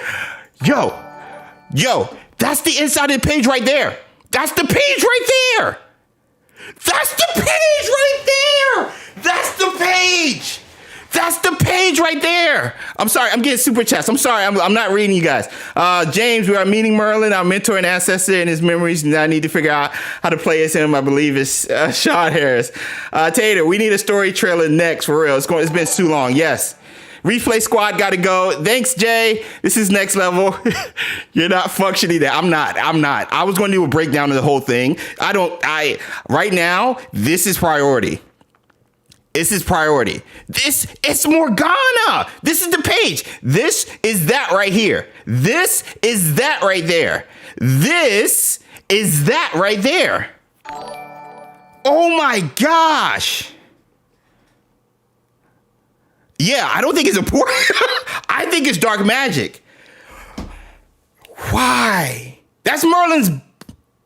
Is that Morgana? Oh, come, yo, they can't do it. How am I supposed to make content now when all I can think about is Merlin?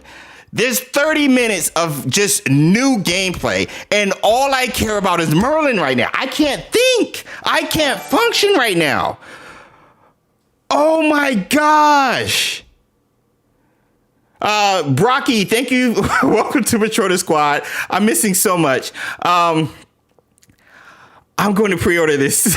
This is crazy. It's dark magic. Merlin's beard. Exactly, Fago. Gabe, Yos. I need Merlin's.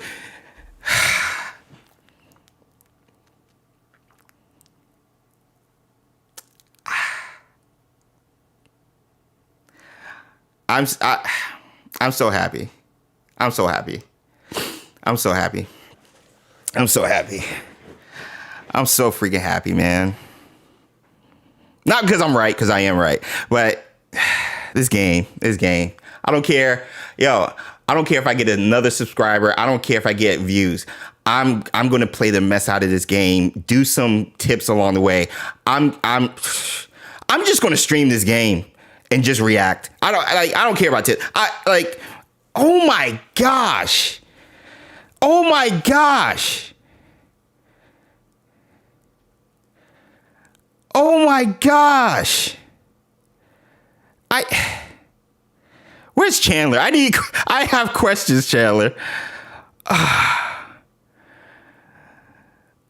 This was perfect, Savage. This was perfect. 556 likes. Oh my gosh. That's it. That's it. That's the page I've been freaking dissecting since March, man. That's it. That's it. All the freaking rabbit holes, all the freaking just theories, research, Arthurian lore. It's right there. It's right there. It's right there. It's right there. Like, honestly, I feel like a madman sometimes when I talk about like Merlin and stuff, but like I'm so excited because this is an aspect of the Wizarding World we have not seen. This is an aspect of the Wizarding World we get to explore via gaming, not reading. This is living the unwritten, and I find the narrative aspects which they have not gone through so much more mesmerizing, because that's what we grew up on when starting with reading the Harry Potter books before the movies. It was story, man. It was story. And it looks like they're going to nail this, man. And that's what I'm so excited about. Brocky, thanks for the super teddies, man. We need to see swimming. I know. Why not both Madman and correct? Yo, Brittany, correct. I'll take it. I'll take Madman and right. I'll take... Bruh, I'm about to take a screenshot right quick. I'm about to take a screenshot. Oh my gosh, man. This game. Let's look at the 4K version, see if we can... I don't even know how to function now. It's a 4K. Is the 4K up? I guess so. Oh my gosh. Chat. I'm so freaking hyped. Great showcase. Thanks, Devs and Ben Snow. Yeah. Yo, you guys, let's give a round of applause, claps, hearts. Mackenzie, Ben, Alan, Chandler, Andrew, Eric, I know who's probably directing this again. I don't know if Mercer was back on this, Ryan, everyone involved with this that I can remember when I was part of the showcase. Yo, congrats. Everybody, all the devs who helped make this playthrough and at least this portion of the showcase happen. Yo, congrats. Congrats on going gold also, which was announced yesterday. Yo, congrats. Show some love to Ben and all the Avalanche team. Yeah, Lumos. Yeah. Oh my gosh, man. Yo. Oh my gosh. I gotta make a quick post. I don't even know where to start. Chat, I don't know where to start. Because I want to talk Merlin right now. But I know we just got some insane combat. Like, there was so much going on. I don't even know where to start. I want to do Merlin. I want to talk Merlin, but yo, I cried. I cried here. Excuse me. I cried here. For you and allows you to I cried here. Really play around with combat in a deep way. And is this like the only arena like this in the game where you can like practice? Yeah. So in the base game we have 2 combat arenas normally. Watch it again in 4K. All right. I just moved it. I just bumped it up. And each of the combat arenas are an opportunity. Yeah. Let's watch it again. Share all those feelings of exhilaration, but because they're not just I have a broom and it's done. I actually kind of like some of the mechanics in it. So you see Only the Sin of Merlin. There's a meter there, and occasionally it's an open world RPG. Someone please tell me why it's so important, Merlin. Jose, and this isn't just I'll make a playlist. It's not important. overall is important to me. The channel is something I've been theorizing since the state of play back in March. And so to me, it's important.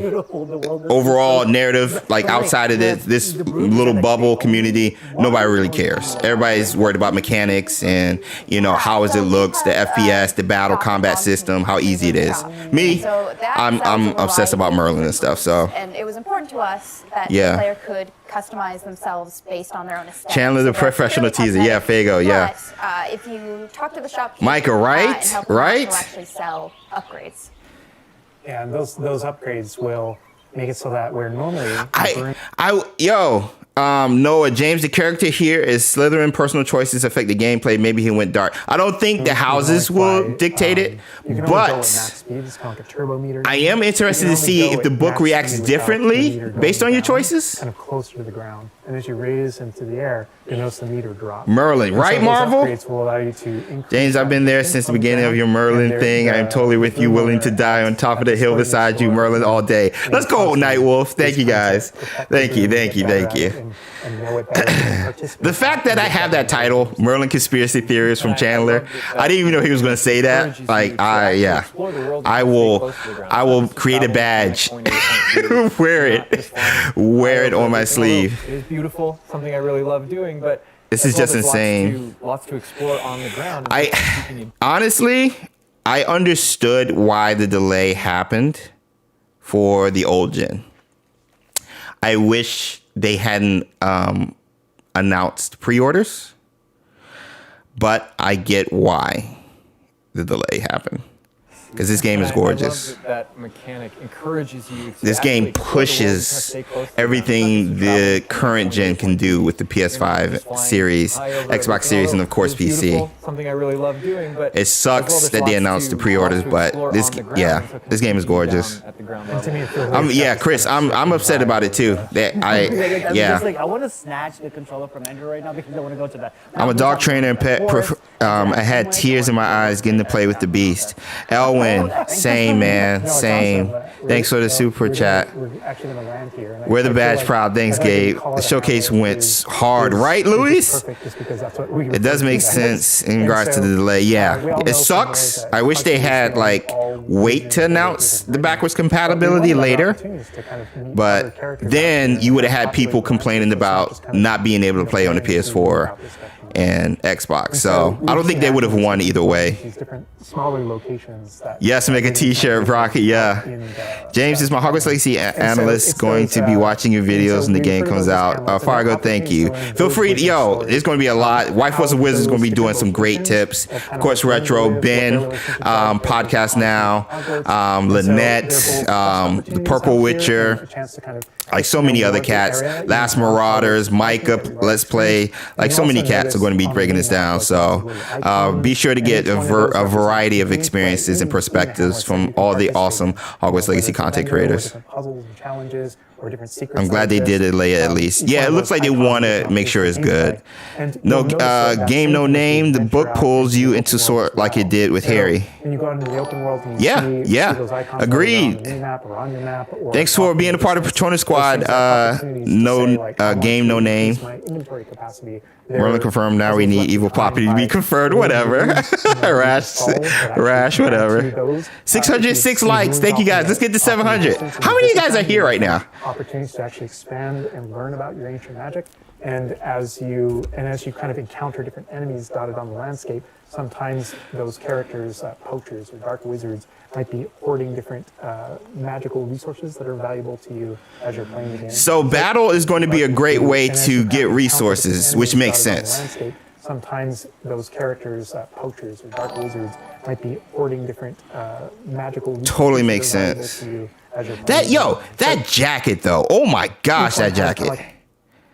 That jacket is tough. Here, let's go. Thank you guys for all being here. Appreciate it. Get to the Hippogriff part though. Look at it. We're gonna hop on our Onyx Hippogriff here. The Onyx Hippogriff is look at this. Pre-order bonus. Look at this. He just pops out of the bag. Oh wait, you can use it as a horse. He said horsey. As a hippogriff. Wait, we had 1,000 earlier? Yo, let's go. I get why I would rather have them delay than release something half-baked and not playable. It's not a choice they made lightly, in my opinion. Maris, agreed. And they might not have been a lot of orders for the old gen consoles. So I think the numbers, or percentage-wise, just based off the pre-orders, went into making that decision as well. On top of it, obviously, it not being ready. Because I feel like if the current gen and the old gen were kind of close, I think they would have delayed all of it for April, and then of course switch for July. In my opinion, this is nothing WB or Avalanche has confirmed with me. This is just my opinion. Go to like entire map anywhere you go. There are regions that are like locked from you. Yeah, as soon as you. I don't know about Horcrux. The world kind of opens up to you outside. Morgana Horcrux, but I'm down for it. Early on in the game, you can go wherever you want, and so you might. So there was I don't know if you guys remember the map from the music video with that tower that we thought was the Owlery. We saw that tower later on. But there, we have got like a coast, and we've got different types of environments out in the world. And the type of environments, I've been like scripting a video. I think this game is going to be like real close to, going to have a lot of resemblance to Ghost of Tsushima. And that's based off a lot of stuff, obviously gameplay, but also some leaked stuff that me and Retro had leaked like way back this spring or summer, in regards to inspirations for enemy camps and stuff. I think there's going to be a lot of just the R2 thing, kind of bringing up the spells, just like in Ghost of Tsushima, it brings up the different stances you can use that work towards the different type of enemies with spears, swords, bullies type stuff. So I think there's going to be, and then the coast, the different environments. Japan is very hilly and stuff, just like Scotland.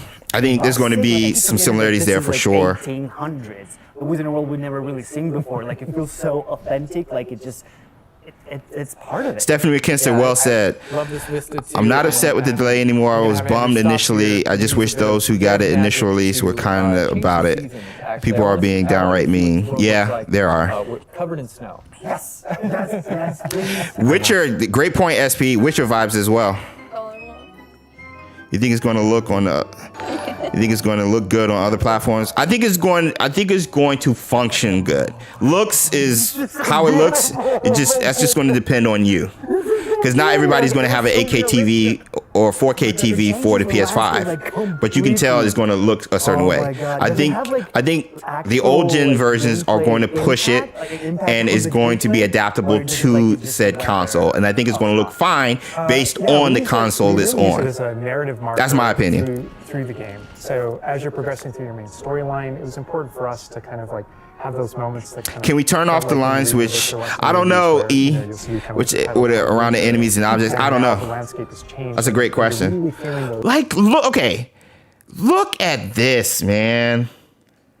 That passage of time while you're a student, going through your year. And we knew seasons would dictate, story progression. We knew that. Which I agree. I think it was really the music. But within the school as well. So there are moments like when it reaches certain holidays or things like that, where Hogsmeade reacts to holidays, and the school reacts to holidays, and you see the decorations around those environments change. So decorations, environments really changing in Hogwarts, students. And it's not just for the season. Skylar agreed. This is credible. Things, like we have there was wolves earlier. Day-night cycle, even though. What is that? What is that down here? Similarly, like it's largely about vibe. When you go into Hogsmeade in the evening, there's. Okay, so you got indicators of 2 possible enemies over here to the left. Do we see them? Because we're coming up on them right now. So that's the enemy camp. So the triangle possibly represents the enemy camp. As we see down here, question mark. So we're flying over an enemy camp. There's just candlelight and students kind of like as you're walking through the halls. But in that day-night cycle is where we've kind of place a few items. This is amazing, right? Dark exotic, whether or not you can exactly. touch them or whether or not you can interact with them that are a little bit restricted by the day-night cycle. Reminds me a lot of Horizon, honestly. Yo, if you're in our Discord, write out or DM me some comparables to other games outside of Ghost of Tsushima. I'm working on that one. But if you have some comparables, And I love Andrew. I would love to hear flying it. up here, really high up on the Hippogriff, and we're just looking at this view of Hogwarts in the distance. It's just absolutely beautiful. It's Give me probably 1 second. What I love most about flying around in this game, whether it's on a Hippogriff or on the Broom. No, I mean, you talk about going anywhere and things that you can see in the distance, and that's one of my. I still can't get over, like, no matter, I played this so much, but I still, was a secret I call. still can't get over the fact that I can see Hogwarts out there, and there's just something beautiful. about Where's knowing the that all of chat? the things inside Do you of it, remember if the classrooms, wolves the was students, the a professors, part all the of places I can go, riding I can the just Hippogriff fly my or Hippogriff, the Broom? land in the courtyard, enter the front doors, and just walk. RDR through the vibes like library, crazy, to says Captain to Takashi. my common room. Headmasters But of it's all Hogwarts are always contiguous 2 and steps so on. behind, right? Once- Whoa. Did I just pass the wolves? House or to my common room. Okay.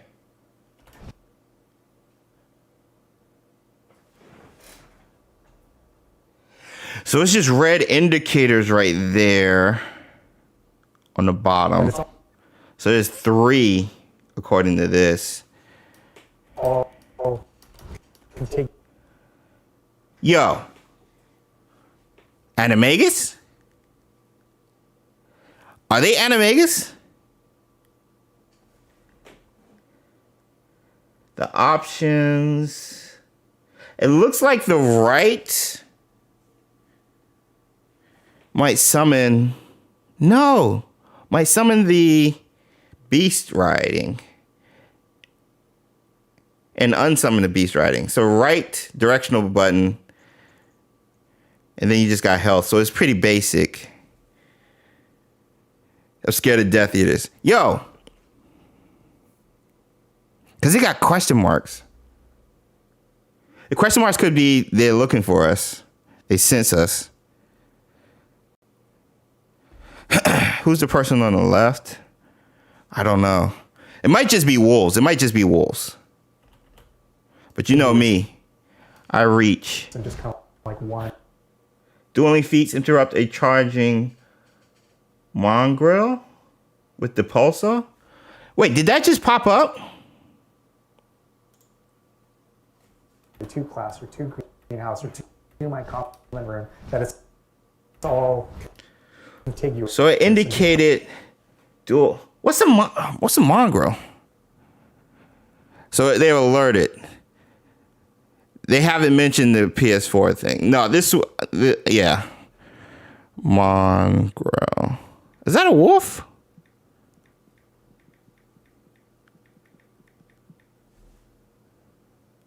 Oh, mongrel dog. A mongrel dog is a type of dog and one possible corporeal patronus.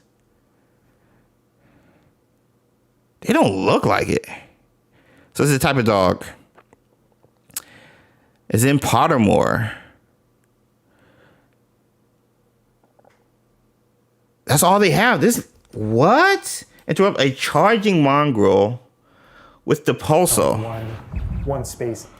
The tool wheel is useful for dealing with higher level combat situations. Combat plants and potions give you advantage to interact. Is still exciting. Rabbit dog. Yeah. I'm speechless right now. It's just absolutely Agreed. beautiful. It's just, oh my God. As much as we want to spend a lot more time. What is the feather though? Oh, is that indicating telling us to use Leviosa? Oh, that's Merlin's yo. That's the puzzles. That's the puzzles. That's the puzzles. That's the puzzles. That's Merlin's puzzles. So the leaf is telling us to use not Leviosa, but an actual. Because in the state of play, we throw like some ingredients or like leaves or something on top before it sprouts up and start the puzzle. So that's a puzzle right there. So are these icons a puzzle? Flying around, experiencing the world. And that looks like the dock from, who is that? That looks like the dock from the Sebastian Dark Legacy at the end. Hey, it's feathers. Yeah. That's Merlin's puzzle. There's more. Yeah, I didn't see them initially. I didn't see them. There's people walking. Yo. All right, let's get to. This is what is interesting. So, God, the Thestral. Yo, if y'all missed it, I cried when this. I started tearing up. Wearing the Leaping toadstools. Enter name. You missed my super chat, mate. What? I think you find Merlin's book, and the goblin has the wand, but he needs the book to access the magic. That's why he's after you. Thanks for the super chat. So, enter name says, I think you find Merlin's book, and the goblin has the wand. Oh my gosh. A magic that Wizard Kind tried to hide? So, and then Ranrock is trying to get into Hogwarts to get the book. Ooh, I like that. But he needs the book to access the magic. He's seen a glimpse of it though. Captain Kakashi, exactly. We've seen 10%. Than just choosing 10% from the main menu of the game or something like that. I'm telling you guys, this game is huge, and we haven't even gotten it. This is the first time getting story aspects at the He's also end. wearing the Dark Arts cosmetic set, and here he's pulling out the Thestral. I counted 5 gasps. That's way under. They could have cut it, Elwin, from editing. That's good. That's fun. Look at the Thestral. I'm going to be running, I'm going to be mounting it on the land and in the air. This battle arena, it is a great place to show off. And I love that the battle arena is the actual place. Way because it unlocks some. Whoa, what is that? Spider? Interesting abilities for. Oh, that's just something moving. You to really play around with combat in. Leaping toadstool. And is this like the only arena like this in the game where you can like practice? Yeah. So in the base game we have 2 combat arenas normally, and so everyone has access to those. And each of the combat arenas are an opportunity to kind of just go through a difficult combat challenge, fight through multiple waves, in order to earn a different cost. Who is that? That's the statue.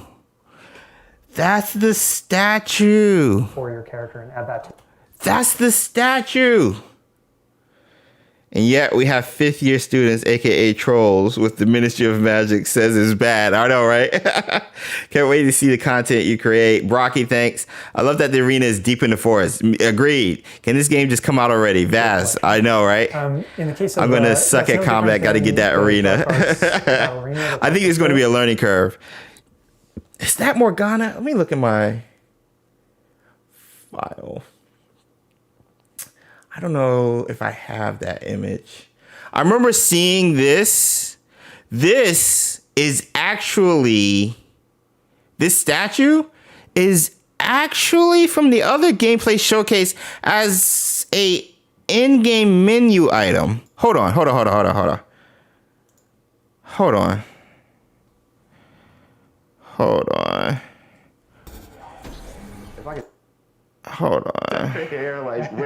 It's still weird seeing me up here. Book theme. Wow. That's your Wizard's Field. So, if you go in there, you'll see different types of challenges that are combat challenges, quest challenges. yeah. Wow. So, okay, so that's combat. So the statue represents combat. So that's the same statue we saw right in front of the Dark Arts Battle Arena. Interesting. Where's the video? That's also true, the combat arena.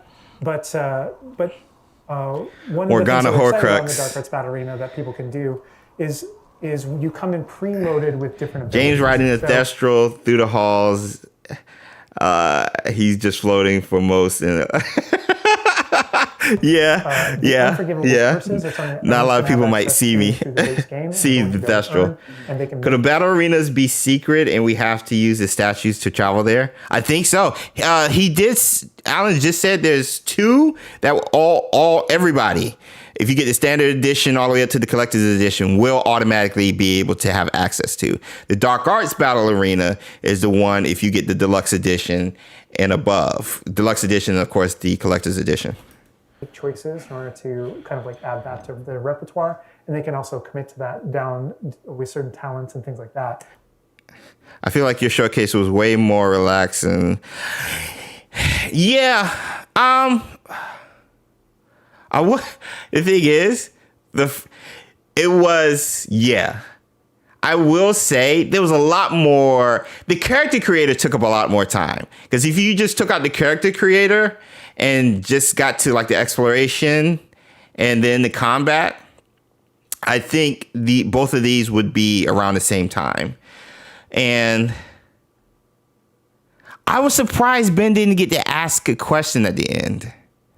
But knowing how he shot it, I would not be surprised if they were cut for time.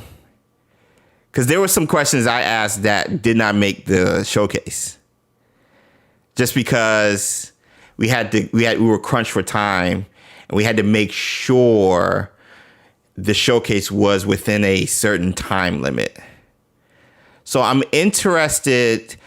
Once Ben and I, we plan on doing a joint live stream and kind of just talking about our experience and how it was filming, of course, how it was walking around Avalanche and talking to it, and kind of just, going back and forth, like, how was it for you? How was it for me? Your thoughts, what might not they have shown that they did show, that they didn't show, or like stuff like that. When So you play the Dark Arts Combat Arena, you actually have. I'm calling it Retro is the all next those guest. Man, things as kind of like a way to test them all. And so for the future, for those of you guys listening in Replay Squad, again, I knew Ben was, and I knew about the second one, but I'm not allowed to say. Same if there's a third one or if there's not a third one. If I knew, I would not be able to say either way. Okay? So, yeah. Make your predictions. I just can't partake in the predictions because I know yay or nay or whatever. Decide whether or not that is a path that you kind of want to go down. Voting for Wizard PhD. Everyone has the same ability to explore the Dark Arts. This is just kind of like a way of previewing. And again, a great place for us to show off combat in general. Vaz, your showcase felt more at home because it was mostly in Hogwarts. This showcase had us on edge because it was outside Hogwarts. There you go. That's a great representation. Jump in here, Andrew. Yeah, you're cozy up at home. Yeah. Talking about everything you're seeing on the screen. I think what's so good about each showcase is both have been able to build upon the other and like add so much to the overall gaming experience from the footage they've shown, which is pretty cool. Oh, he just about the cadavers right away. Oh my god. So this is where it gets crazy. Because like my man just came out. Okay, so we used Avada Kedavra, hit a ranger with Stupefy. And his health just, he's done. And you see the X that Alan talked about? So then we got another Ashwinder scout over here. So you see how slow this fills up. The unforgivable curses take a longer time, just based off my initial view, take a longer time to cool down than the other ones. So you got to use them sparingly. Because look how slow this is. Look how slow this reloads. And like now he can't use any of the unforgivable curses until they reload. Now because up here is Imperio, so this is Crucio. Crucio looks like it's loading faster, and Imperio looks like it's not, I guess, cooling down because it's still in effect. Yeah, so So then you see how fast, that's the thing. Look at the diamond over here. You see how fast Andrew switches to his second round of spells. So he has his unforgivable curses here. He depleted those. This is loading. The bottom one's loading fast. And then he switches right here immediately. What is this hand one, though? So that... And what is that? This is Accio. This is a slicing one. Stupefy? Don't forget to hit the like button, lurking, y'all. Yeah, thanks, Stephe. That was cool, and I love combat. Yeah, Jenna. They did say we have a reload potion. Ooh, yeah, they did say that. So you can fill up the spells back up instead of waiting on the cooldowns. Yeah, I also voted for WizPhD as Desire Witch on the panel. Who would have thought that we finally have a Wizarding World game like this? Brocky, that was the hope for a lot of games that have come out in the past. Just happy to be here, part of this. Like I tell everybody, everybody's always on to the next one. Okay, when's the next showcase? Okay, when's the next trailer? When's the next reveal? What's the next bit of news are we going to get? Are we going to get more professors revealed? Are we going to see the Ravenclaw companion? You know, everybody's always looking forward to the next. And I just want to encourage you guys, especially during this holiday season and leading up to the game's release, take a step back and kind of just enjoy where we were. For those of you guys, depending on how long you've been following the game, ever since the leak way back to the reveal trailer back in 2020, to the state of play this year back in March, to any other trailers that has happened between the state of play and up to now. Just look at the progression the game has made in regards to graphics, information, the consistency of information after being so quiet in 2021 to now, we're getting weekly updates and information. And now, right now, I mean, we got a behind the scenes music. We got a music video last week on top of a CCXP reveal of the riding the Graphorn. To this week, we're getting the announcement and now the showcase. And on top of that, you know, some announcements in regards to delays and stuff. Like, we're getting so much news. And I know playing Wizards Unite way back and seeing when that game ended earlier this year and covering it for 2 years, working with WB and Niantic, oftentimes I found myself enjoying the process it took to get to the release. And remember, this is a once in a lifetime type game. There will never be a moment where a game like this we've been waiting for 20 years. Because after Hogwarts Legacy comes out, then it's happened. This game we've been waiting for since the books have come out. That will never happen again. That won't happen again. Yeah, maybe VR or something like that. But this is the first one. A AAA game as immersive as this, as detailed. This is the first time. This won't happen again. So enjoy it. Enjoy the process. Enjoy the hopes and dreams, the anticipation, you know, the ebbs and flows of following a game, you know, dealing with delays and, you know, rumors and stuff like that. Enjoy all of it. Because at the end of the day, once the game is out, you're going to look back fondly of how much fun it was anticipating the game, Hogwarts Legacy. So that's my little, what's the announcement? The more you know. Away, like when we used about a cadaver, that guy's health bar went from instant. So, does it say when we cast it? That's so cool. Oh, yeah. Look at his face. Was that? So, that's Crucio right here. And then Imperio, we get a little animation. The X's, his eyes, like he's under control, like a zombie. Oh my gosh. The effects. Whoa, they're using a curse because that spell is green. Like when we Accio. So that's Accio down there. Base spell. Went from instant to 0. Oh, so that's down? Health bar went from instant to 0. So this spell is the one that throws him down like that. James, thank you for keeping us hyped and in good spirits for Hogwarts Legacy. Rocky, thank you. Thank you, guys. Well said. Thanks, Kylie. Please explain, Myrna. I want to get into the hype for I'll save that for the end. What time is it now? It's 2:29. Once we get to 3 o'clock, the last half hour, I'll go over my Merlin stuff and why I'm so excited. Well, thank you, James, for the beautiful message to us. Jenna, thank you. Any idea on FPS? What is that? In Cal? No idea. Even if I knew, I wouldn't be able to share if I did. But no idea. Like, honestly, no idea. So this game looks clean. I think it will have a performance mode and a variety of modes for players and owners of the current gen systems to play how you would like to play, whether it's, high frame rates or, aesthetics or whatever, based on how you might stream it or whatnot. So I think, again, this is nothing from WB or Avalanche Software. This is just James over XpectoGo's opinion.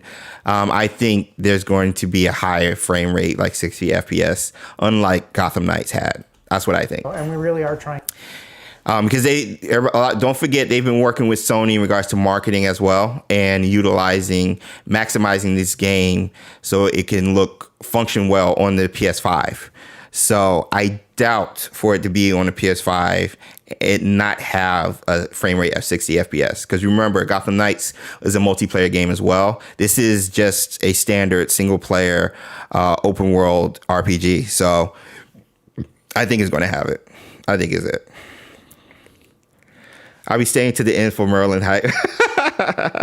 Hey, aloha, Cabrera, welcome. Could you fly or walk around in the Muggle world? I doubt it.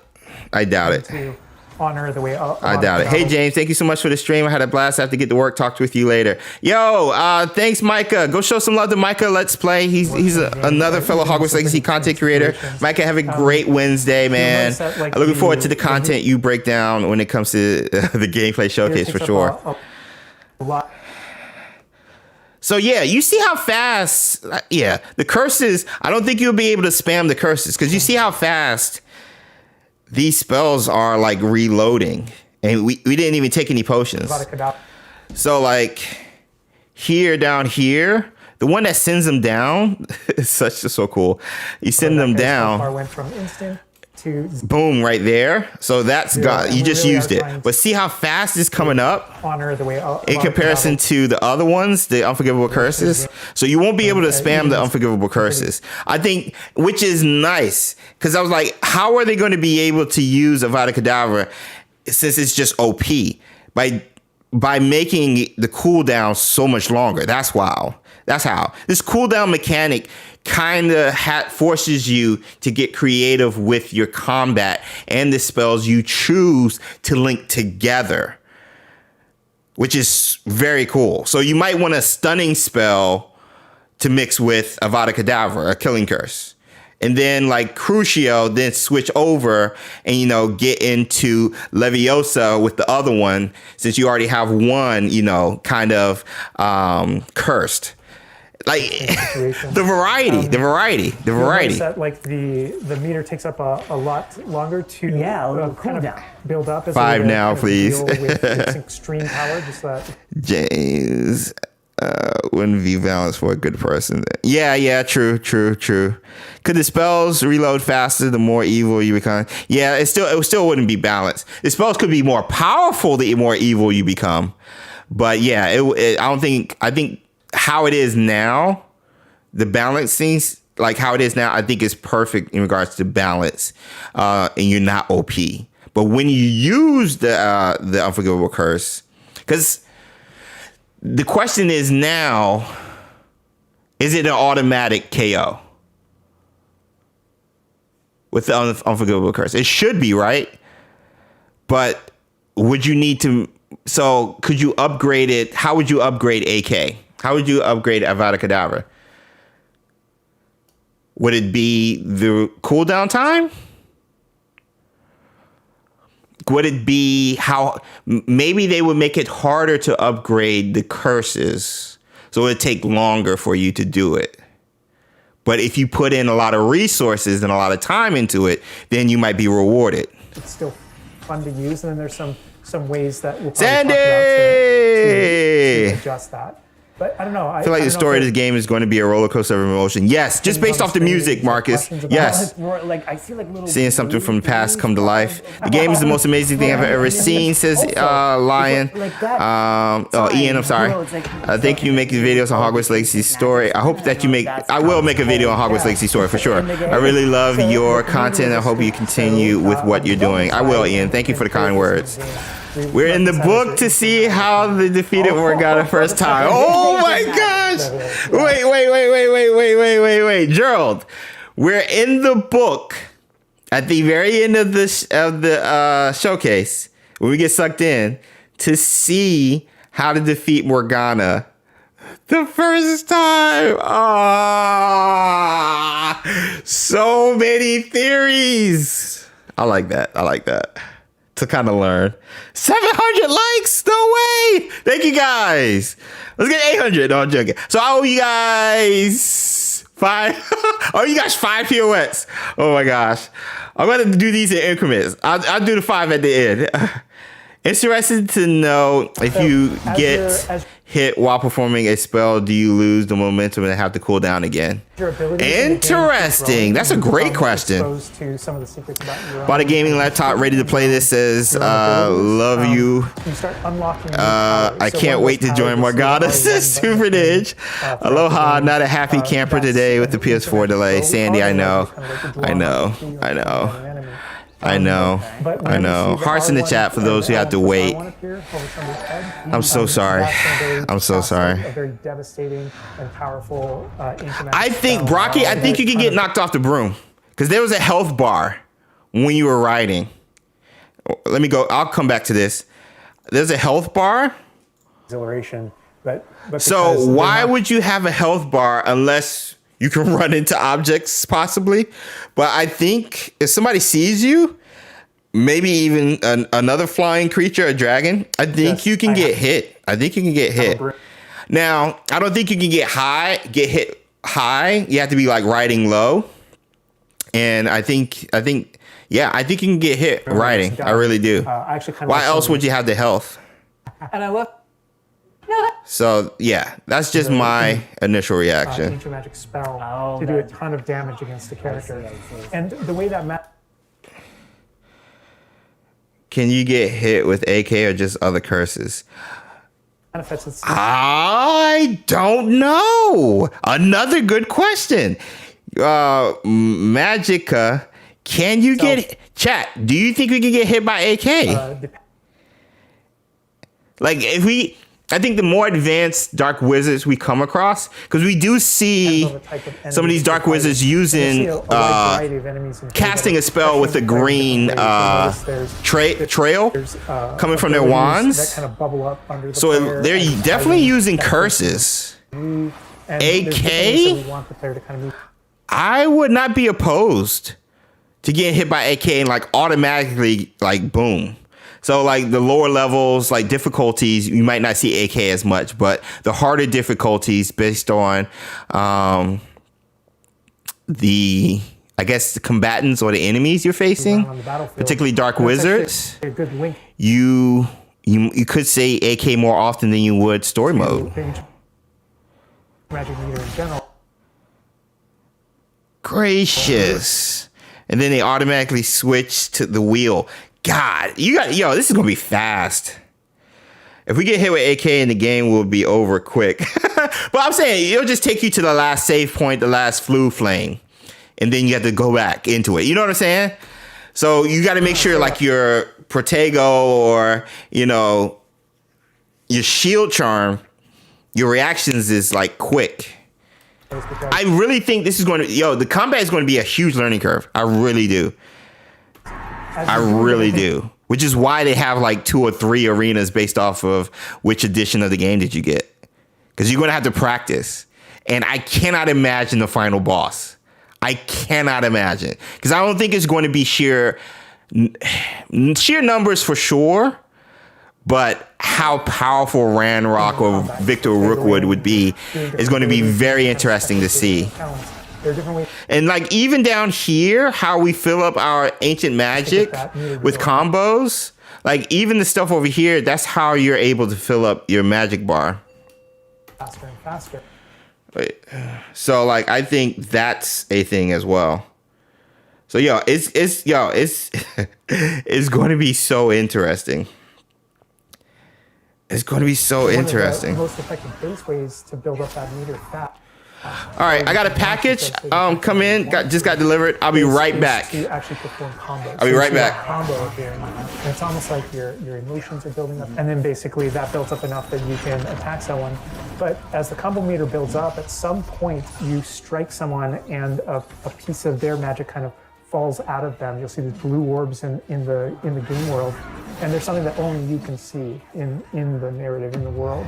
And it's another reason to move around on the battlefield. If you can go up and collect those things and suck them in, they give big jumps to that ancient magic meter as we're playing.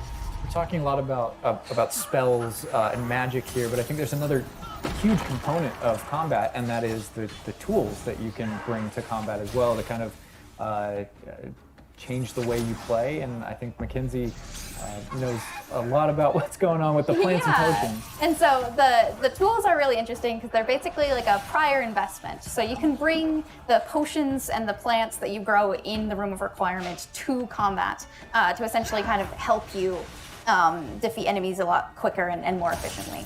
So some of the tools that you'll see here are like the rock skin potion. So that is something that basically covers your skin in this like rocky material that reduces the incoming damage that you're receiving. So against big enemies, hard-hitting enemies like trolls, that's super helpful. So much like she's just destroying.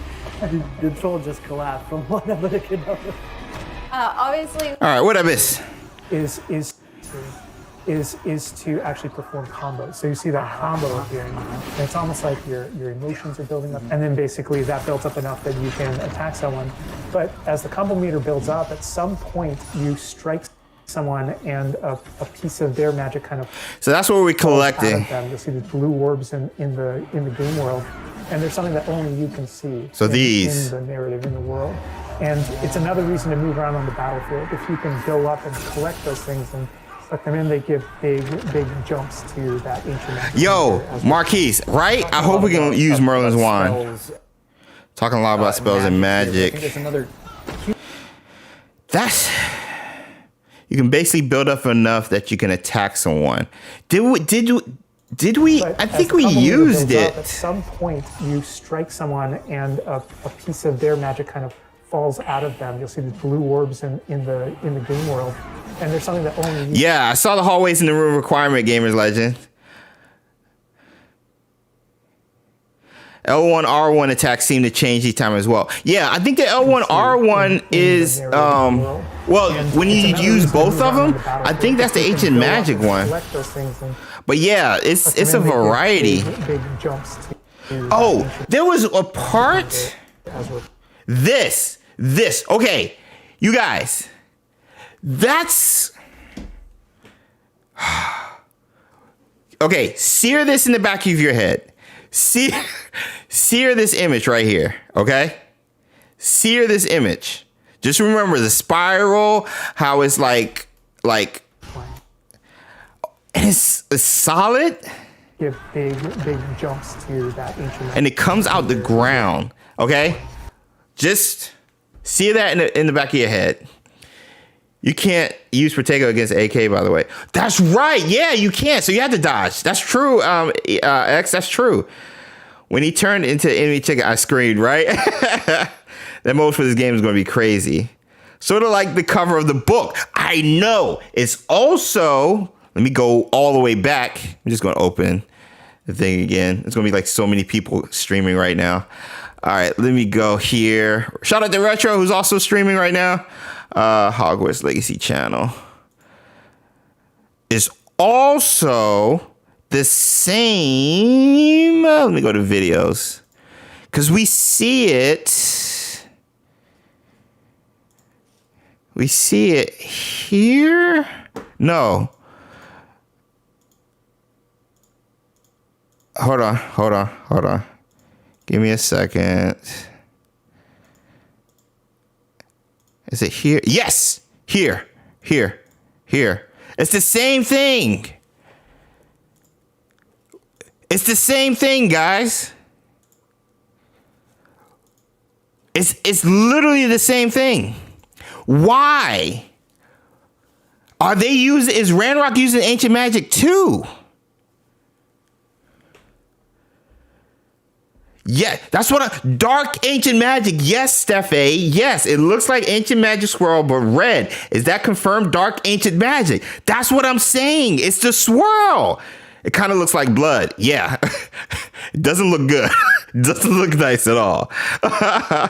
I think the game has different indicators for unblockable, aka sometimes you can see a red circle based on halo. True. So maybe the halos indicate if you can deflect it or if you need to dodge it. That's true. Best live stream ever. Corrupt ancient magic. Thank you, Voldemort. Yes. I mean, you're kind of right, though. That's what I'm saying. Bruh, I have been on this. I have been on this train since March, man. Choices. The question is, will our ancient magic based on our choice look something like this? Will it change red? Hey, James, will Sue get to see this today? I love seeing both of your reactions. Vegas, sadly not. Again, she's out of town. She'll be able to watch me react to this. So if you're watching this, Sue, on replay, hey, babe. But no, she's out of town. And it's not for a showcase. Corrupt ancient magic can corrupt enemies and animals. Yes, because that's why you see the goblin armor is red. You see their eyes are red when you're battling, at least the goblins, because Ranrock's the one. You don't see it with the dark wizards. You see it with the goblins. That's Ranrock's crew, because Ranrock can use ancient magic too. He's got a glimpse of it. They talk about it in the PlayStation blog from the State of Play back in March. He's got a glimpse of that magic. This is the same thing. The thing is, where is this? Is this a location? Because I think this is Merlin's location because of the knights. These are like knights. These are statues. If this was Ranrock's location or something, I think you would see more goblins. I think this is Merlin's location or a tomb or something along those lines that Merlin has hidden, or even ancient area that houses ancient magic, and we have to defeat it to go through. Because these are knights. This reminds me of Knights of the Templar, Arthurian lore, all with Merlin. But it's a stark contrast. It's vastly different to this. The corrupt animal eyes are also red. Exactly, Nikki. It's not just, and the thing is, this comes out the ground. So it's not just like on the goblins. It's throughout. It's throughout the Wizarding World. It's as if it's being summoned from somewhere, and then it comes up. Because we even here during the battle, we have to get off the ground. So you start to see on the ground, it's going to start turning red before that the ancient or the corrupted ancient magic comes up. You're going to start to see the ground turn red in a bit. So you see that combo here. Oh my gosh, that animation is sick. Oh my gosh. And we're seeing a variety, because this is my first time seeing the goblin with two swords, where you normally see the ones with the axe or the crossbows and stuff. So this is cool kind of seeing the variety of weapons. So yeah, we rolled right here because it's coming up into the ground. But as the combo meter builds up. Look, yeah, it's coming up. Look at that. Because we roll right off of it here. We see something here. We dodge, we get attacked, and there's something that comes up. Meter builds up. Oh my gosh! So it's like it's being summoned or something, or coming up off the ground. It's like an area AOE attack. Cover from AK like you would from a gun. Yeah, I think you need to like roll for that one since you can't block it. Merlin Big Bat confirms his gamer's legend. Reminds me of the Battle of Hogwarts. Yes, those knights, exactly. Have a great day, Arwen. Arwen, gotta head out. I'll see you in Replay Squad. Arwen, thank you so much. Have a great Wednesday. And again, thank you guys for being here. If you can go up and collect those things, they give you big jumps. What does that do? What is he talking about here? See these blue orbs. Oh, he's talking about the blue orbs. Okay, okay. And there's something that only you can see. Thing that comes from the ground hits enemies too.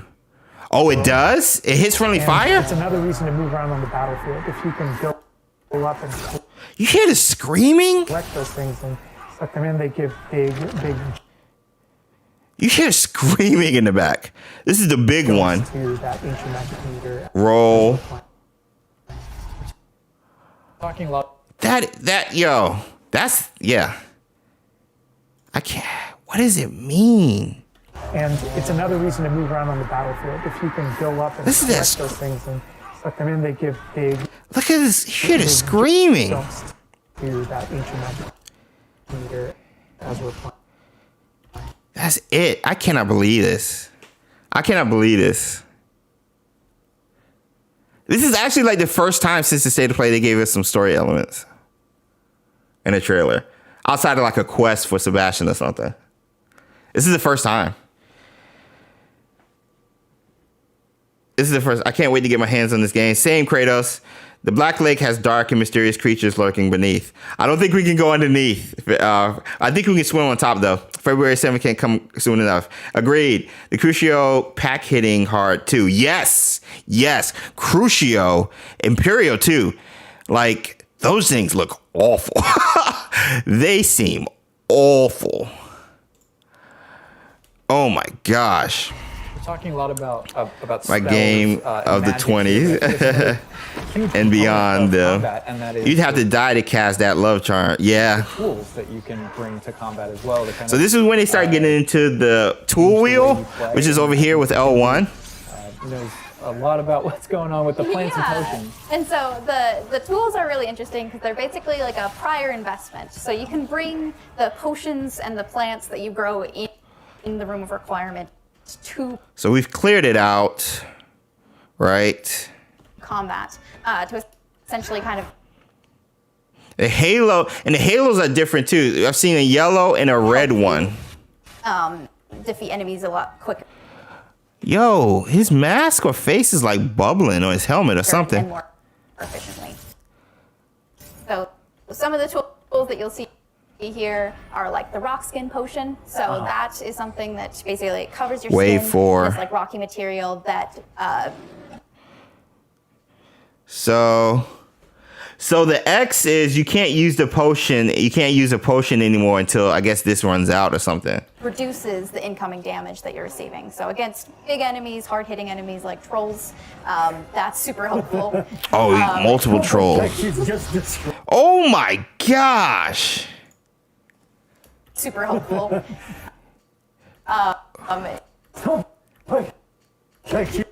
It's Just all you see is his feet. Yo, done. the troll just collapsed from one of the kidnappers. Oh, okay. So the red was a ramming one. Did you see the red indicator on the top of his head? It's usually gold to let you know, whether to deflect or whatever. So this one means the red right there means you got to roll. So yeah. So I guess the yellow is for deflection, red is for dodging. Obviously, we have They said they wanted to stick to the lore. No, it means you can't use mounts. Over here? Looks like he said you can't use potions. the Wiggenweld potion. I didn't see that earlier. Which increases your health. Imagine And then we finding have the Elder Wand. Bruh. Exactly, that would make it more ungradable. There's an achievement about the hall. Try to keep it, yeah. You might want to remove your comment. Is Moonstone a form of currency in this game? In the room of requirement. I don't think anywhere else. I think you can block yellow, but only dodge red. Agreed, Citrio. This game is going to be my mainstream game for a while. Fetch Quest Gaming, same. He used potion. Yeah, that's the indicator letting you know you can't use another potion. Maybe there's an arena challenge where opponents only use AK and basically blocking isn't an option. Yo, that would be hilarious. That would be hilarious. So Alan talked about That would be hilarious. Hall, I know what you're talking about, but yeah, don't Don't say anything. A lot of people don't know about it. But thanks for the comment. So dodge, Obviously, it's an instant block. Yeah. So confirmed. Each indicator over your top lets you know the type of what you can do. And the thing is, again, going back to the video I'm making, it's the same with Ghost of Tsushima type of attacks. Or red attacks are ones you have to dodge. The the bluish type attacks are ones you can deflect. So yeah, there's a lot of, I'm telling you, there's a lot. Maybe it's because I've been playing Ghost of Tsushima like crazy as of late on my PS5, but there's a lot of similarities. Dodge, obviously it's an instant block. I love that slide. That's so tough. The animation, that's so tough. I'm gonna AK everybody like a chain reaction. Voldemort. Why am I not surprised? Tom, why am I not surprised? They could just make a Quidditch only DLC and people will still buy it. Yeah. Bro, 10 out of 10 showcase. Retro, right? Right? Everybody show some love to Retro Record Tour. Right? Yo, it was short, but just like perfect. The amount of time between each one, I mean, it was no slowdown. It was just ha. Yeah. Agreed. Red equals unblockable. Agreed, King of the North. One thing that you could do Boom. is do a focus potion. Also, retro. Merlin. I know you're going to start making some videos and putting together your reaction. We're going to be talking Merlin in another 5 to 7 minutes, bruh. I'm telling you. So when this comes up, that lets you know, like, hey, you still can't use a potion because I guess you got a potion active. And then, of course, beast mounts. And then you got the different type of, you got, oh, so those are the Chinese cabbage ones. This is obviously Bowtruckle. No, but not Bowtruckle, Baby Mandrake. This looks like the plant that Professor Garlic fed during the making video. This is locked. Another potion, and this is locked. Yo. Whoa. How did we access this? How did he bring this up? Thing that you could L1, tool. That's the tools. I forgot about that. L1 is how we brought it up. I forgot about that. I should have rated your stream. Forgot about that on YouTube. Oh yeah, I forgot that's the thing. That's right. You're good. Room for requirement. Yeah, let me get to that. We all know Voldemort, aka Tom, is a Hufflepuff who would never harm anyone. The logo is a hippogriff, so you can't use mounts when you use L1. So the same logo below. Yeah. Oh, okay. So that's letting you know you can't use any mounts inside. Okay, that's a good point. I thought it was you can't use. Okay, so that's letting you know you can't use mounts. So L1 is how you access your mounts then. L1 looks like is how you access your mounts. Interesting. So that's your tool wheel. Interesting. L1. So yeah, this over here. Instant kill. One thing that you could do is brew a focus potion, and that will. That's a good point. Can we mount in combat? It looks like we might be able to in certain areas then. Because, I mean, obviously, if you guys saw the CCXP footage, leaked footage, we're at least charging through an enemy camp and running over goblins. So I think it would have to be like an open world type camp situation. Not inside or not indoors. Could we do it indoors or like inside a castle? It makes sense not to be able to do it here because this is the battle arena. Will increase. But an open world encampment like you just come across in the forest, that would be interesting. Just ram it. I feel like you should be able to. How many mounts can we have? Because I don't see the Hippogriff. Well, it's the Dark Arts one, so I think the Thestral has replaced the Hippogriff, in my opinion. Have the Wiggenweld potion as well, which increases your health. And then we have the focus potion. So when Alan talks about having to balance Did I miss it? With a long cooldown, because obviously it's an intel that Because we don't here see the incoming damage. Like she's just destroyed. Obviously, we have the Wig and Will potion as well, which increases your health. It said wig and wheel. What is that? What did she say? Something wheel potion? Obviously, we have the wig and weld potion. As well, which Increases your health. And then we have the focus potion. health. And then we have the focus potion. So when Alan Talks about having to balance Avada Kedavra. to balance Avada Kedavra with a Long cooldown because obviously it's an instant long kill. cooldown, because obviously it's an instant kill. One thing that You could do is brew a focus potion. is brew a focus potion, and that will increase how quickly Your cooldown regains. Yo. your cooldowns regain. Right. So focus potions to increase your to speed up your cooldowns. Wig and wheel potion increase your health. Just so much like versatility. Like in what Oh my the characters gosh. do into the troll. 753 likes. Can we get 47 more to 800? Wig and Weld potion. Is Wig and Weld potion. It's a health restorative potion. Includes Dittany as one of his ingredients. So we're going to need to get some Dittany then. The Elder Wand is lost in 1890 to 91. It was not found until 1899 by Grigorovich. Then Grindelwald took it off of him in 1929. Then Dumbledore took it off of that. And shoot. There's no way we're getting the Elder Wand. Right? There's no way, right? So right now, like he's just bouncing around the arena. He's like not. This and is the troll crazy. moves around too, it's like, And I love that our plants are violent. Fun. Yeah. So, yeah. So, I don't think we'll have that many mounts then. I don't think we'll have that many mounts. Thestral or Hippogriff here. I think Graphorn is always a thing. I don't know what else could take Graphorn's place. And then, of course, like your certain... and then your Broom. You will always have, because I feel like you'll always have a Broom.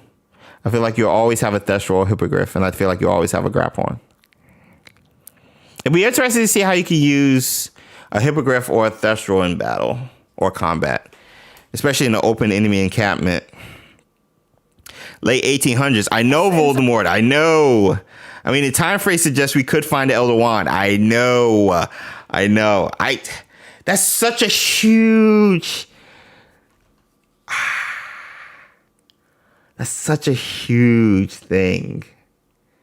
Because then how did we lose it? Narratively speaking, just to keep the story clean, away from any possible connections to the actual Wizarding World lore, I'd rather we find Merlin's wand than the Elder Wand. Since we know now Merlin's going to be a part of the story anyway. I can't wait to fly on a broom. I know, right? Are we going to have an achievement book field guide to fill out so we know what to go for? I think that's what the field guide that we introduced in the last gameplay showcase I was a part of.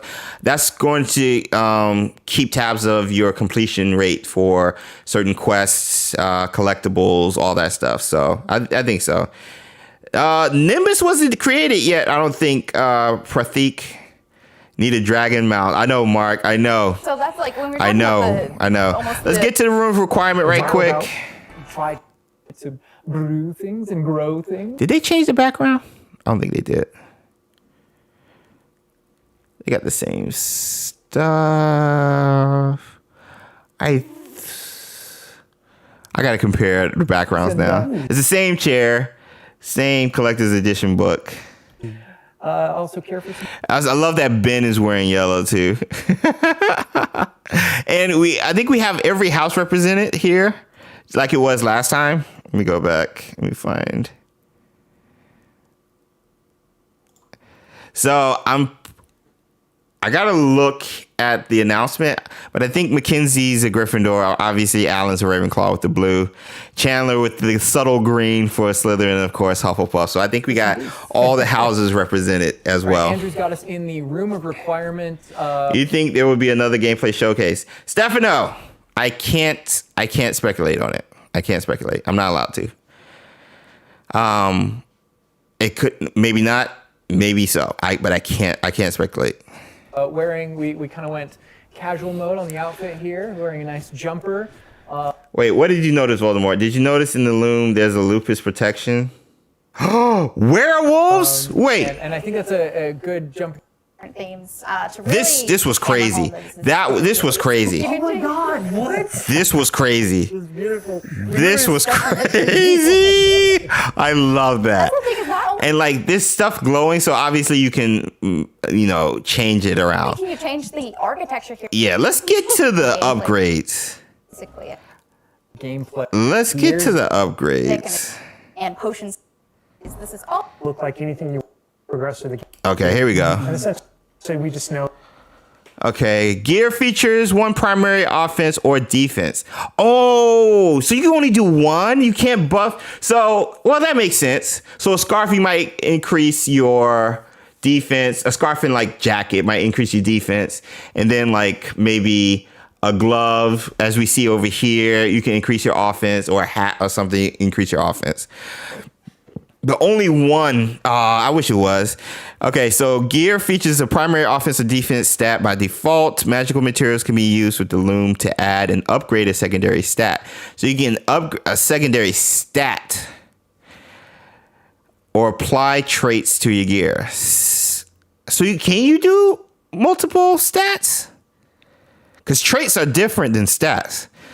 Multiple small upgrades can yield a meaningful boost in combat power. New beasts can be rescued at beast dens or unlocked in quests. New trait recipes can be collected in bandit camps. Whoa. Use the loom to upgrade your gear. Know that clothes and different items in the I would definitely make a small objects room of requirement. There was a sign in one of the artworks that mentioned werewolves around in Hogsmeade, so it could be, yo, I know how to breed basilisks. You think it would be able to in game? I doubt it. You got to be a powerful wizard to do that, right? Game looks promising. My only fear now is the performance optimization, especially games these days struggle. Pratik, great question. I don't think there's going to be an issue, but again, that's my opinion. Nothing. There's no insider knowledge with my opinion on that, but that's a valid one, especially with the past games for sure. Peep the protections. That's what I'm trying to get to. Properties, and as you. All right, autumn jumper uniform. So legendary. Offense, no upgrades apply. Defense, upgrades, trait slot level. You can increase the trait slots?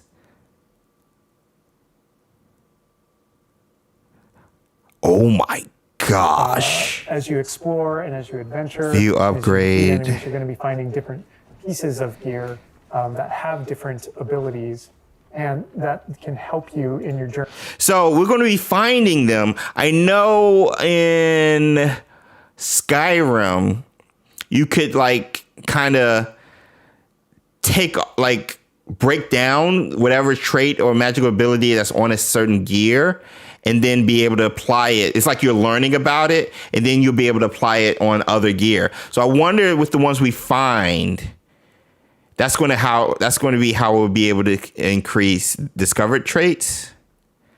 Decrease damage taken from dark wizards. Decrease damage taken from dug bogs. Dug bogs was those ones in the ground that we saw earlier from the gameplay trailer. Decrease damage from goblins, decrease damage from inferi, decrease damage from spiders, decrease damage from trolls, and then lupus protection. Yo, we got werewolves. They gotta be animagus then, right?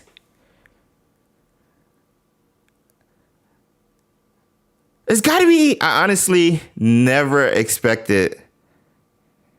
No. No, I didn't mean to do that. Okay. I doubt we'll be able to go in the Chamber of Secrets. No, I don't think so. Like, you have the trait level 2 and 3, so you can equip traits levels 3 in legendary gear. Traits level 3. So these are level 1s then, right? Because they got 1s right here. Right? No. So what's the level for? Yep, Skyrim totally 100% upgrades. You can see werewolves in the game.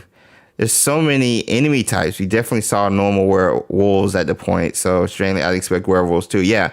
Are we ancestors of someone? Merlin? Fago. Yeah.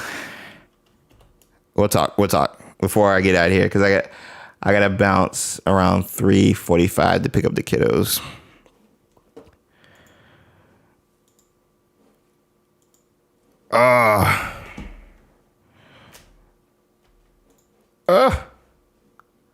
Hold on.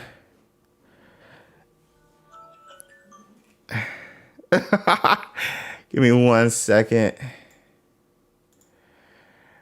Oh, man. Oh, no. I think I froze.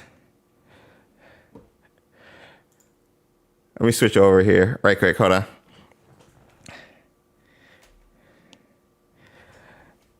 Task. Yo, there's too much hype. There's just too much hype over here. Do this. Close. And then that. Journey and are a major part. Okay, here we go. Growing as a wizard and advancing as a wizard. And so It's a huge. There was a slight freeze. Okay.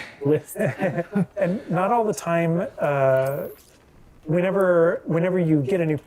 So weave came in. Puffskin fur, current trait.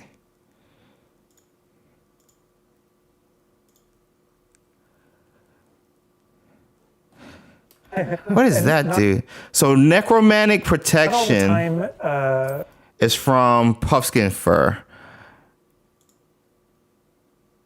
Advancing as a wizard. Or And we so- use puffskin fur for any of the traits. And not all the time. So you can use puffskin fur for any of these traits. What is the best theory right now? Fago, I have the best theory that Merlin's in the game. That's the only theory that matters.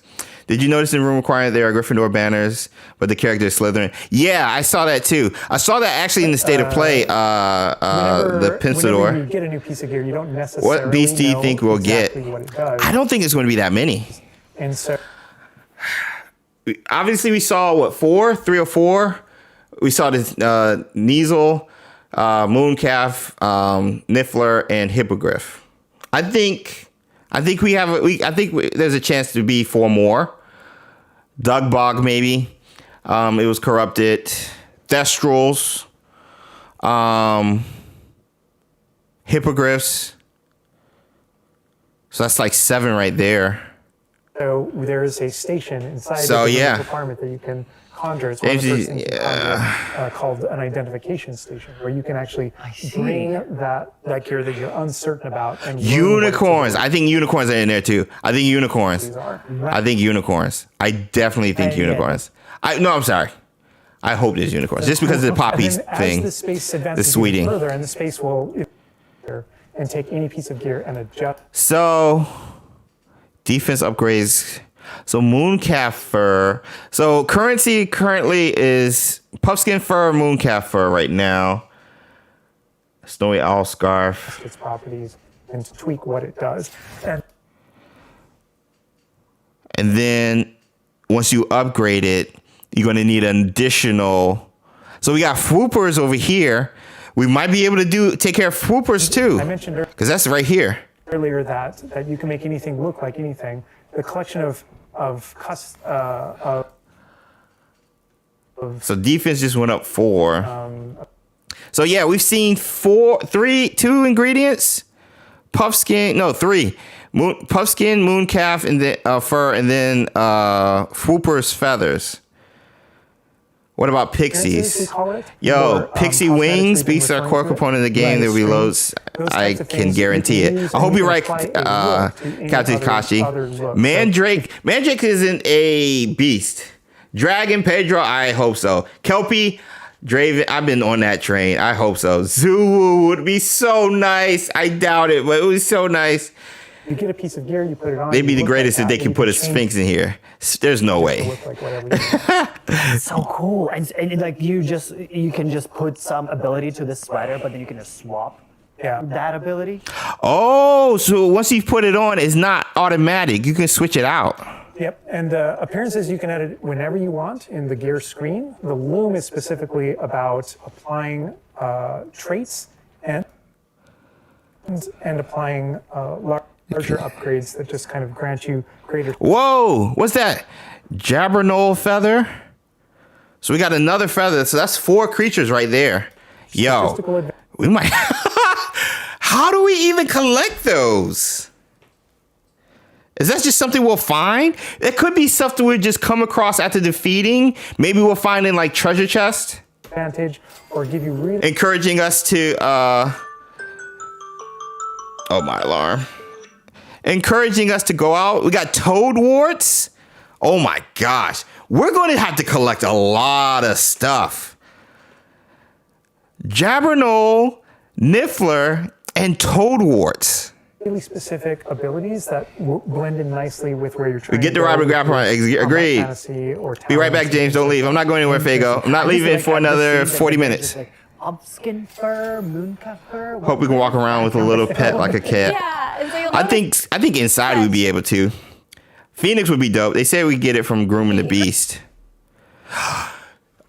Okay, so this makes a lot of sense then. So these furs we're collecting from grooming the beast on the brush. So we just pull from it and use it on the loom to increase the gear that we currently have. Oh, I love that. So the swoopers and the other animals, the bird type or the flying type animals, they might drop the feathers. Just seeing that they're just. And so we can collect them. The more we play with them, they might drop more feathers. Oh, I love that. I love that. The rule requirement is going to be clutch. Don't get my hopes up, Jays. There's a theory that Flue powder is made with Phoenix Ash. Got to head out. Father-in-law is in the hospital. Kelly, hearts in the chat for Kelly and her father-in-law. I hope everything's fine. Thanks for hanging out and being part of the Patronus Squad. Really appreciate it.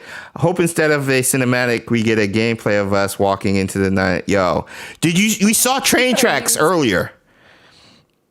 We get to write a graph on. This looks awesome. Amber, agreed. Going to be brushing the heck out of all animals. Cookie, right? This game has so many instances that will deviate you from the story and side story too. Exactly. And that's the thing, like, again, yeah, we don't have Quidditch. Yeah, you don't have Wizard's Chest or Gobstones. This is going to take up a lot of time. There's going to be a lot of leisurely time in here. A lot. So yeah, agreed. I think that all the creatures that make a core for the wands would be obtainable pets. Is inside this. No way. Dragon core? No, there's no way you can get a dragon. I hope so. I do think we rescue a dragon Kind of based off of bigger Poppy, space on but no. the inside. I don't think so. Look how big it is. This shot right here is gorgeous. Look at the sun. Look at the sun just hitting the Graphorn like so perfectly. What is that flying? I did. Yeah. And so you can see here we have a couple of beasts out. We have a Graphorn and a moon cat and a Niffler. Butterfly. And a needle Waterfall. as well. So quite a variety. Look how big it is. Easy 100 plus hours into this game. Agree, Renee. It's going to take a week just to do the requirements, says Jetta. Who cares about games? I have 1,000 animals shoved in this room, says Marvel. Intro to room requirement. We definitely get a third gameplay trailer. Variety. That would be dope. Oh my god. Honestly, I just need like a small like story trailer. And that's all I need. It's like a. Like, what other aspects haven't we seen? Maybe like some Hogsmeade stuff, maybe some shops or whatever. But I feel like we don't need that because that's an exploration aspect. You know, that's pretty cut and dry. The ones they featured are very specific in game mechanics type things like room of requirement, advanced combat, broom flight, going back to my gameplay showcase with character creator, classes and walking around Hogwarts and, you know, how to find your way through the experience you'll have and even the beginner's side to combat. So I think what they've shown through the showcases is something that's mechanics based. Whereas I don't think we need to know about what Hogsmeade will be like.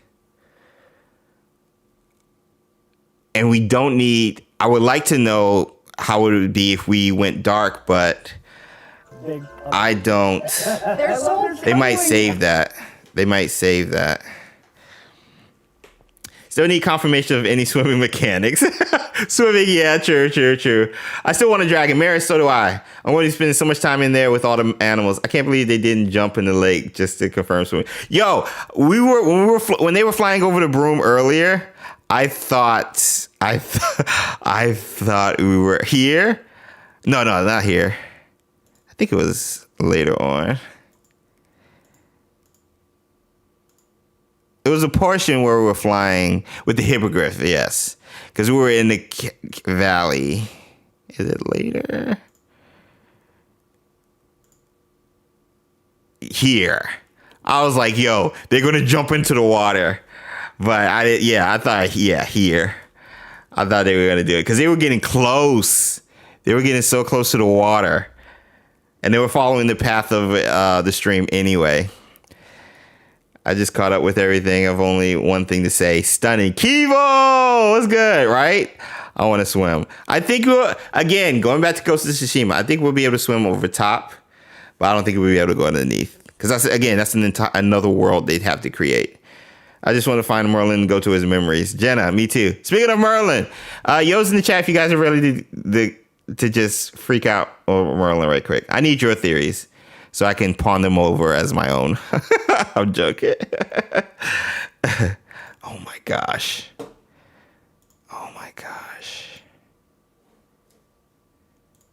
Yo.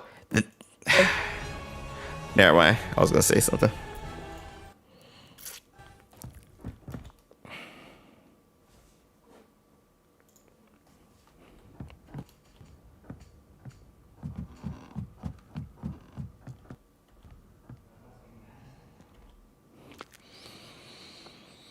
I think we'll be able to go for a chat with the headmaster. I don't know. I think the headmaster Black is the headmaster, and he was one of the worst. I don't know. I got yo's in the chat. There was a moment with Nikon and kind of fishing platform. Yeah, I don't know. Right before we went into combat, yeah. It's the same platform it looked like from the end of the Sebastian Dark Legacy trailer when they announced the deluxe editions. We are definitely the descendant of Merlin. This is what I'm waiting for. I saw it too, Victoria. The book is main quest related. Look, the icon above.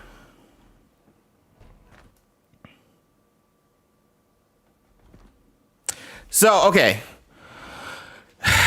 The fact that this book has its own room. I'm just going to make a playlist of all my Merlin videos that I've done so far. In the theories I've put, it's like 5 to 7 of them. But throughout the videos, the main thing has been, one of the main things I will say, has been the iconography with stars, with solar system type thing. You got the stars here, you got the sun, you got the moon, and you got the sun. And I think I have the folder up. Even with Morgana,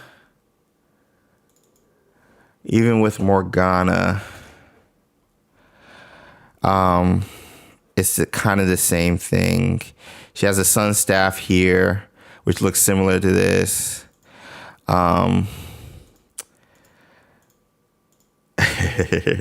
I have some theories right there. There, she's not holding anything. Again, iconography, moon cycles here. Like, there's just been a theme between them two, with Morgana and Merlin. Gosh, I'm saving this. I'm like, it was another image I think I had than this. But with Merlin, let me open that folder.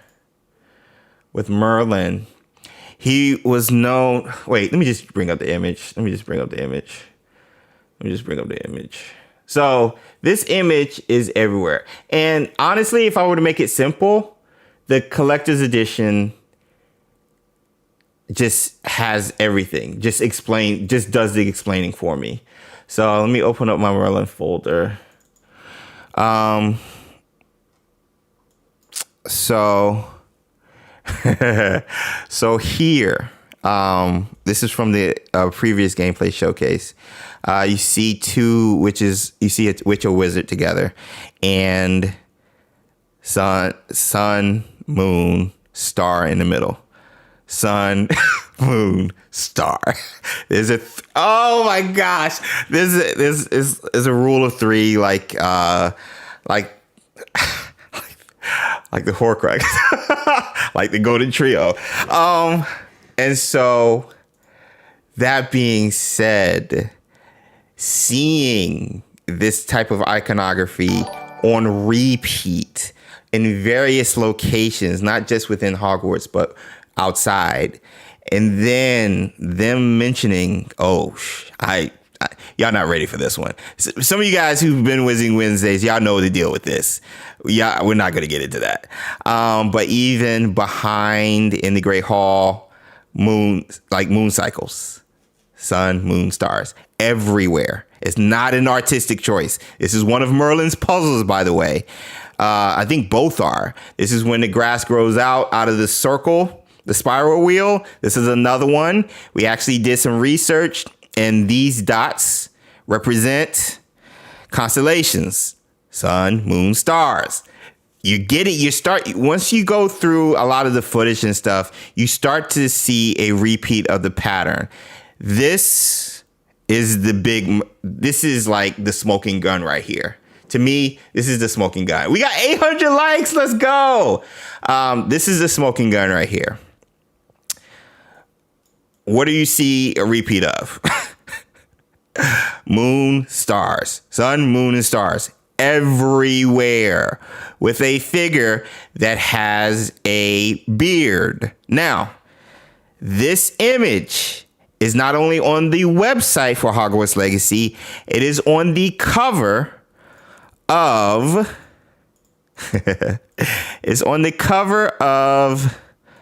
speaking of which, there's that statue again. Is on the cover of the collector's edition, which, let me get a cover of it here. There's an image of Merlin right here, looking into the stars. So the fact that you have Merlin on the cover of the collector's edition, then, again, this is the short version of it. Then you have the Ancient Magic book and wand, because they called it the Ancient Magic wand, that is exactly like the book we're about to look at here. This is not a coincidence. Hey! Roger! Thanks for the gifted Mimbies! Gifts in the chat. Thank you for the support. Captain Takashi, Red Star, Triple Domain, all you guys, welcome to Patronus Squad. And then for those of you guys here, okay, so I forgot who I had. I haven't talked to them in like a month or two. I was actually getting this page translated. I was in the middle of getting this page translated, and then the person who was doing it for me, life happened. I actually had someone translating this, and I don't know where my notes are, but it has something to do with something passed down. It has something to do with something being passed down. A lot of people think it has something to do with the Holy Grail, but this page obviously is also in the book here. This page is, obviously in the book as we see here.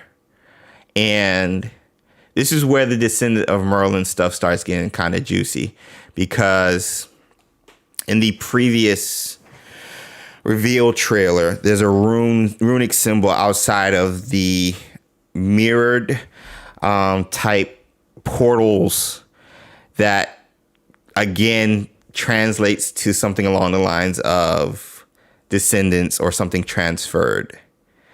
So a bloodline. It has something to do with a bloodline, needless to say. I think we could be a descendant of Merlin. But my big thing is Merlin being heavy involved with this game. And a lot of people thought it would just be puzzles. But I think narratively he would be very important to the overall story. And the fact that we have this page right here,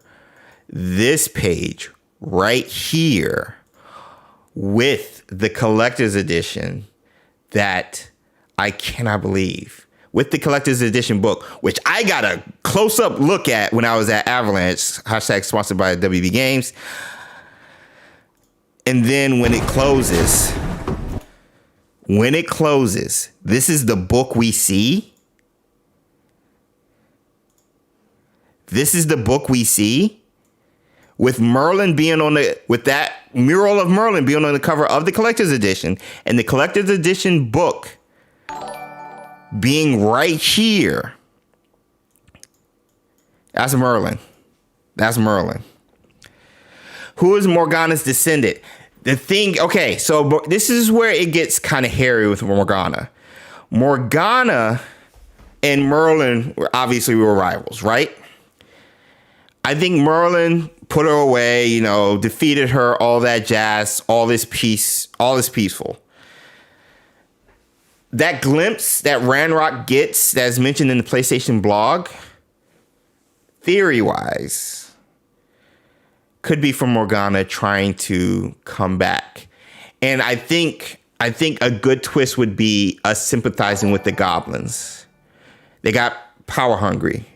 Maybe a form of manipulation from an actual big bad that we might not come across until game 2 or 3, but hinted at with Morgana. And that eternal battle between Merlin and Morgana is still relevant, even though they are no longer a part of it. And it's still relevant through ancient magic, the dark aspect of ancient magic and the lighter natural part of ancient magic, Merlin, Morgana. Not necessarily them being there, but their essence, that battle, that forever battle between them two still playing a role even to this day. A battle that wizard kind tried to hide in regards to ancient magic. And us possibly being a descendant that has rejuvenated now, and we've been called into to act, which is why we start late, in my opinion. So,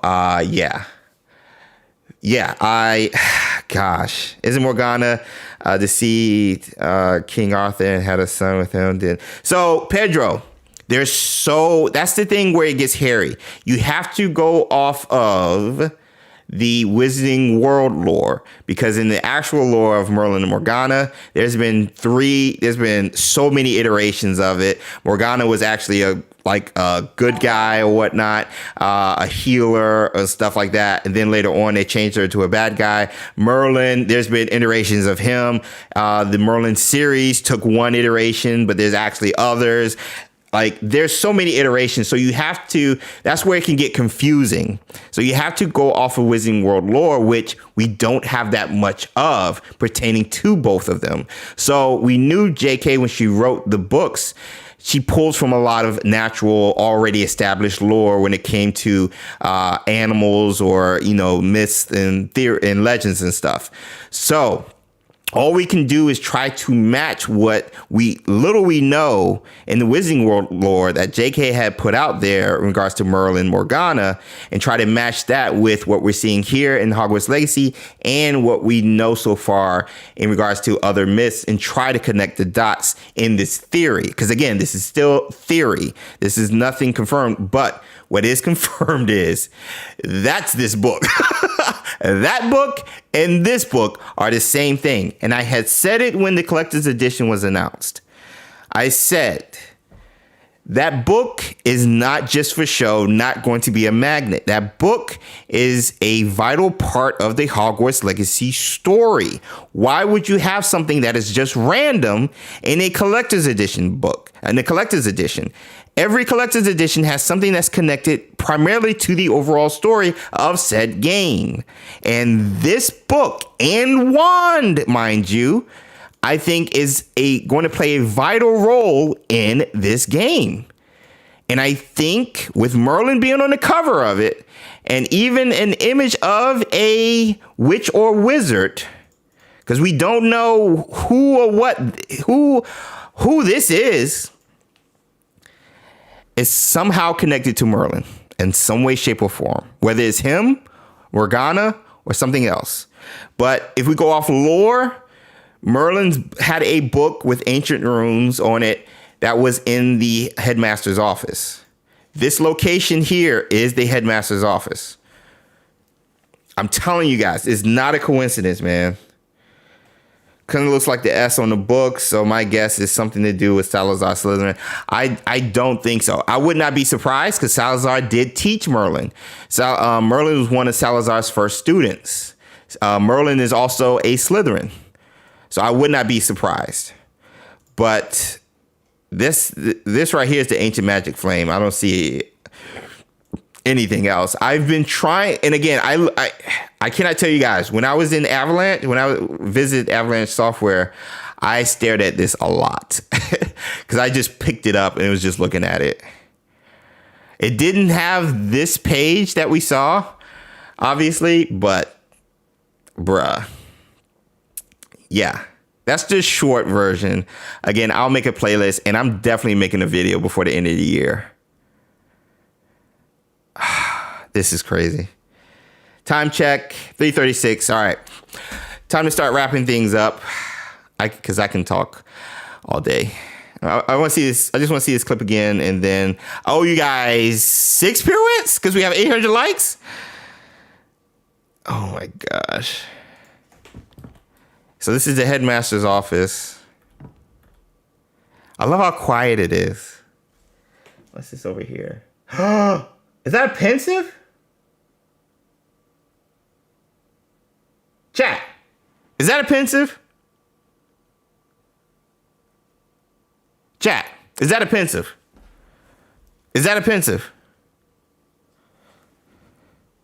I think choosing Slytherin will have a major impact on the story. I doubt it, because then I hope houses have something to do with story, because then it could increase replayability. Oh my gosh. You guys, y'all not ready for the theories. Y'all not ready. This is like months of stuff bottled in. 800 plus likes deserves a combo. Yep, I got it. I'm going to try to do 2, 4, 6, 8, 2, 6. So 3 double pirouettes. I'm going to try to do that for sure. And some other stuff. I hope we can store our memories in it. This is the headmaster's office. I don't even know how we're in here. That's offensive. That's offensive. I don't even know how we're in here unless we snuck in. Again, iconography. Gosh, man. Nothing's subtle. Nothing is subtle. Sun, moon, stars. Sun, moon, stars. Nothing is subtle. Is that the bust of the headmaster we saw at the beginning? Yo, it's got to be black. It's got to be black. It's got to be Phineas Black. Sun, moon, stars. Nothing is subtle, man. It's not by accident. And then we go to a room that has windows. Thanks, Hogwarts enthusiasts. This has been on my mind for a while now. I cannot wait this sneaky deaky. What will the alternate do the unforgivable if we are in a good morality? I don't know. That's another question. What's the other version of an AK of, Crucio? Like, what's the good version of that? Where are these pages coming from? Does it automatically happen like that when we come in based off stuff we've collected? Possibly from Merlin's puzzles?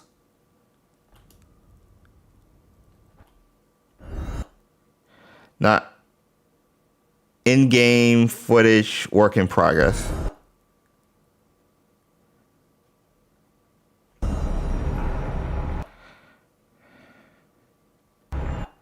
Why is it dark?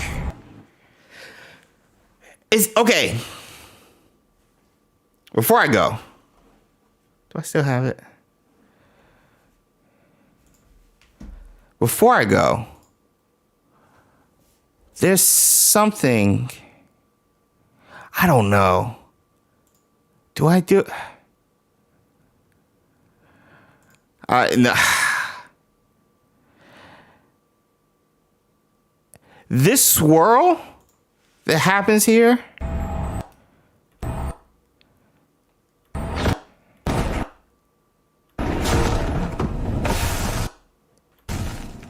Okay.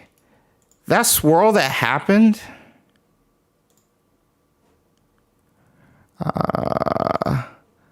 Looks like the swirl from.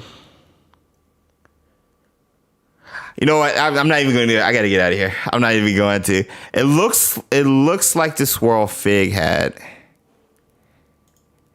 but I'm not. It looks like the same swirl Fig had when he opened whatever he did and that egg came out, but it was white. This swirl was dark. The other one was white. I think there's something to that. Wrap it up. Yeah, I got to go get the kids. Yeah, they get out in like 10 minutes. All right. Thank you guys. I cannot wait. I cannot wait. I cannot wait. I cannot wait. I cannot wait. I cannot wait to look at this. I'm supposed to be taking a break too. I don't think I will be.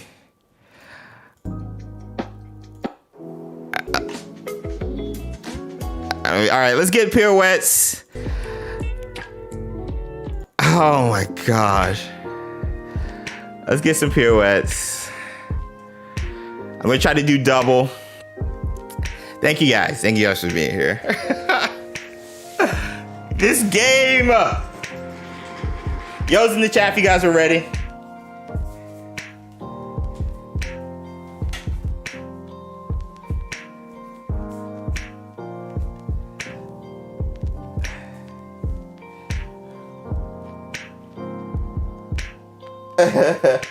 Thanks, Jose. Thanks, Jose.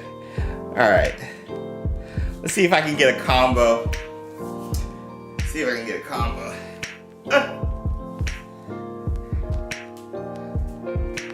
Here. 1, 2, 1, 2. Pirouette. Come here. Here. 2. Oh, you got 6. 4. See if I can go the other way. 5, 6. I'm dizzy.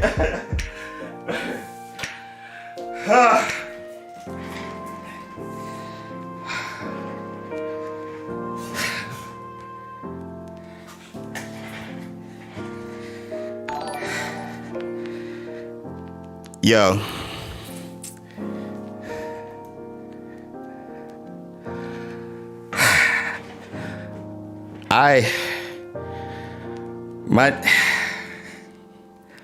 I'm gonna have to sit on this.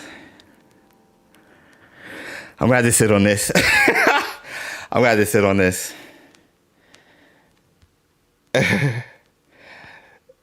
Ambidextrous, you know it, Rita. Amazing like always. Thank you, buddy. Thank you, guys. Thanks for joining and being part of this special Wizarding Wednesday. Shout out to Avalanche Software team and Ben for doing a great showcase. That showcase was 10 out of 10. Like Retro said, go show some love. Go on Twitter and just say thank you to Avalanche Software for the work they did with this. You guys saw the behind the scenes and just some of the aspects they took to making this. So getting this out is always a big deal for them. And I can't wait. I don't know. I think Ben, I hope he's doing it behind the scenes as well. So we'll see. But that being said, thank you guys. The hype is real. Thanks for bringing your essence and your yourself into this community. Thanks for the positivity. This is a safe place where you can be excited. A lot of people will throw you down and stuff because you're a fan or you whatever. You don't have to worry about that here. Thank you for keeping that up. Thank you for being yourselves. Some of us have a couple of months left. Some of us have more. That being said, enjoy this excitement, the anticipation, please. I cannot wait to share the experiences with you guys, and I can't wait to play this game. Be on the lookout for more videos, obviously. I got a ton of live streams happening this week with other content creators, so be on the lookout for that. Check out socials. Follow us on our various forms of social media: Instagram, Twitter, Facebook, Discord, and Twitter. And of course, join our Discord. Link will be in the description below. I have not been up there this week because I have the kids by myself, and it's just been crazy. Projects in the school stuff. Yeah, I'm playing catch up. I promise I'll be active in there, but shout out to the mods for holding it down. I hope you guys have a great Wednesday. Thanks for being a part of it. Thanks for all the love. I'll see you guys in the next one.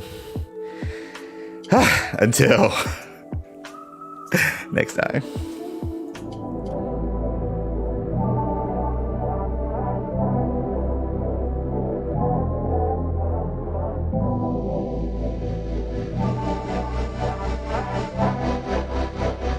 Ryan Little.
Brian Little.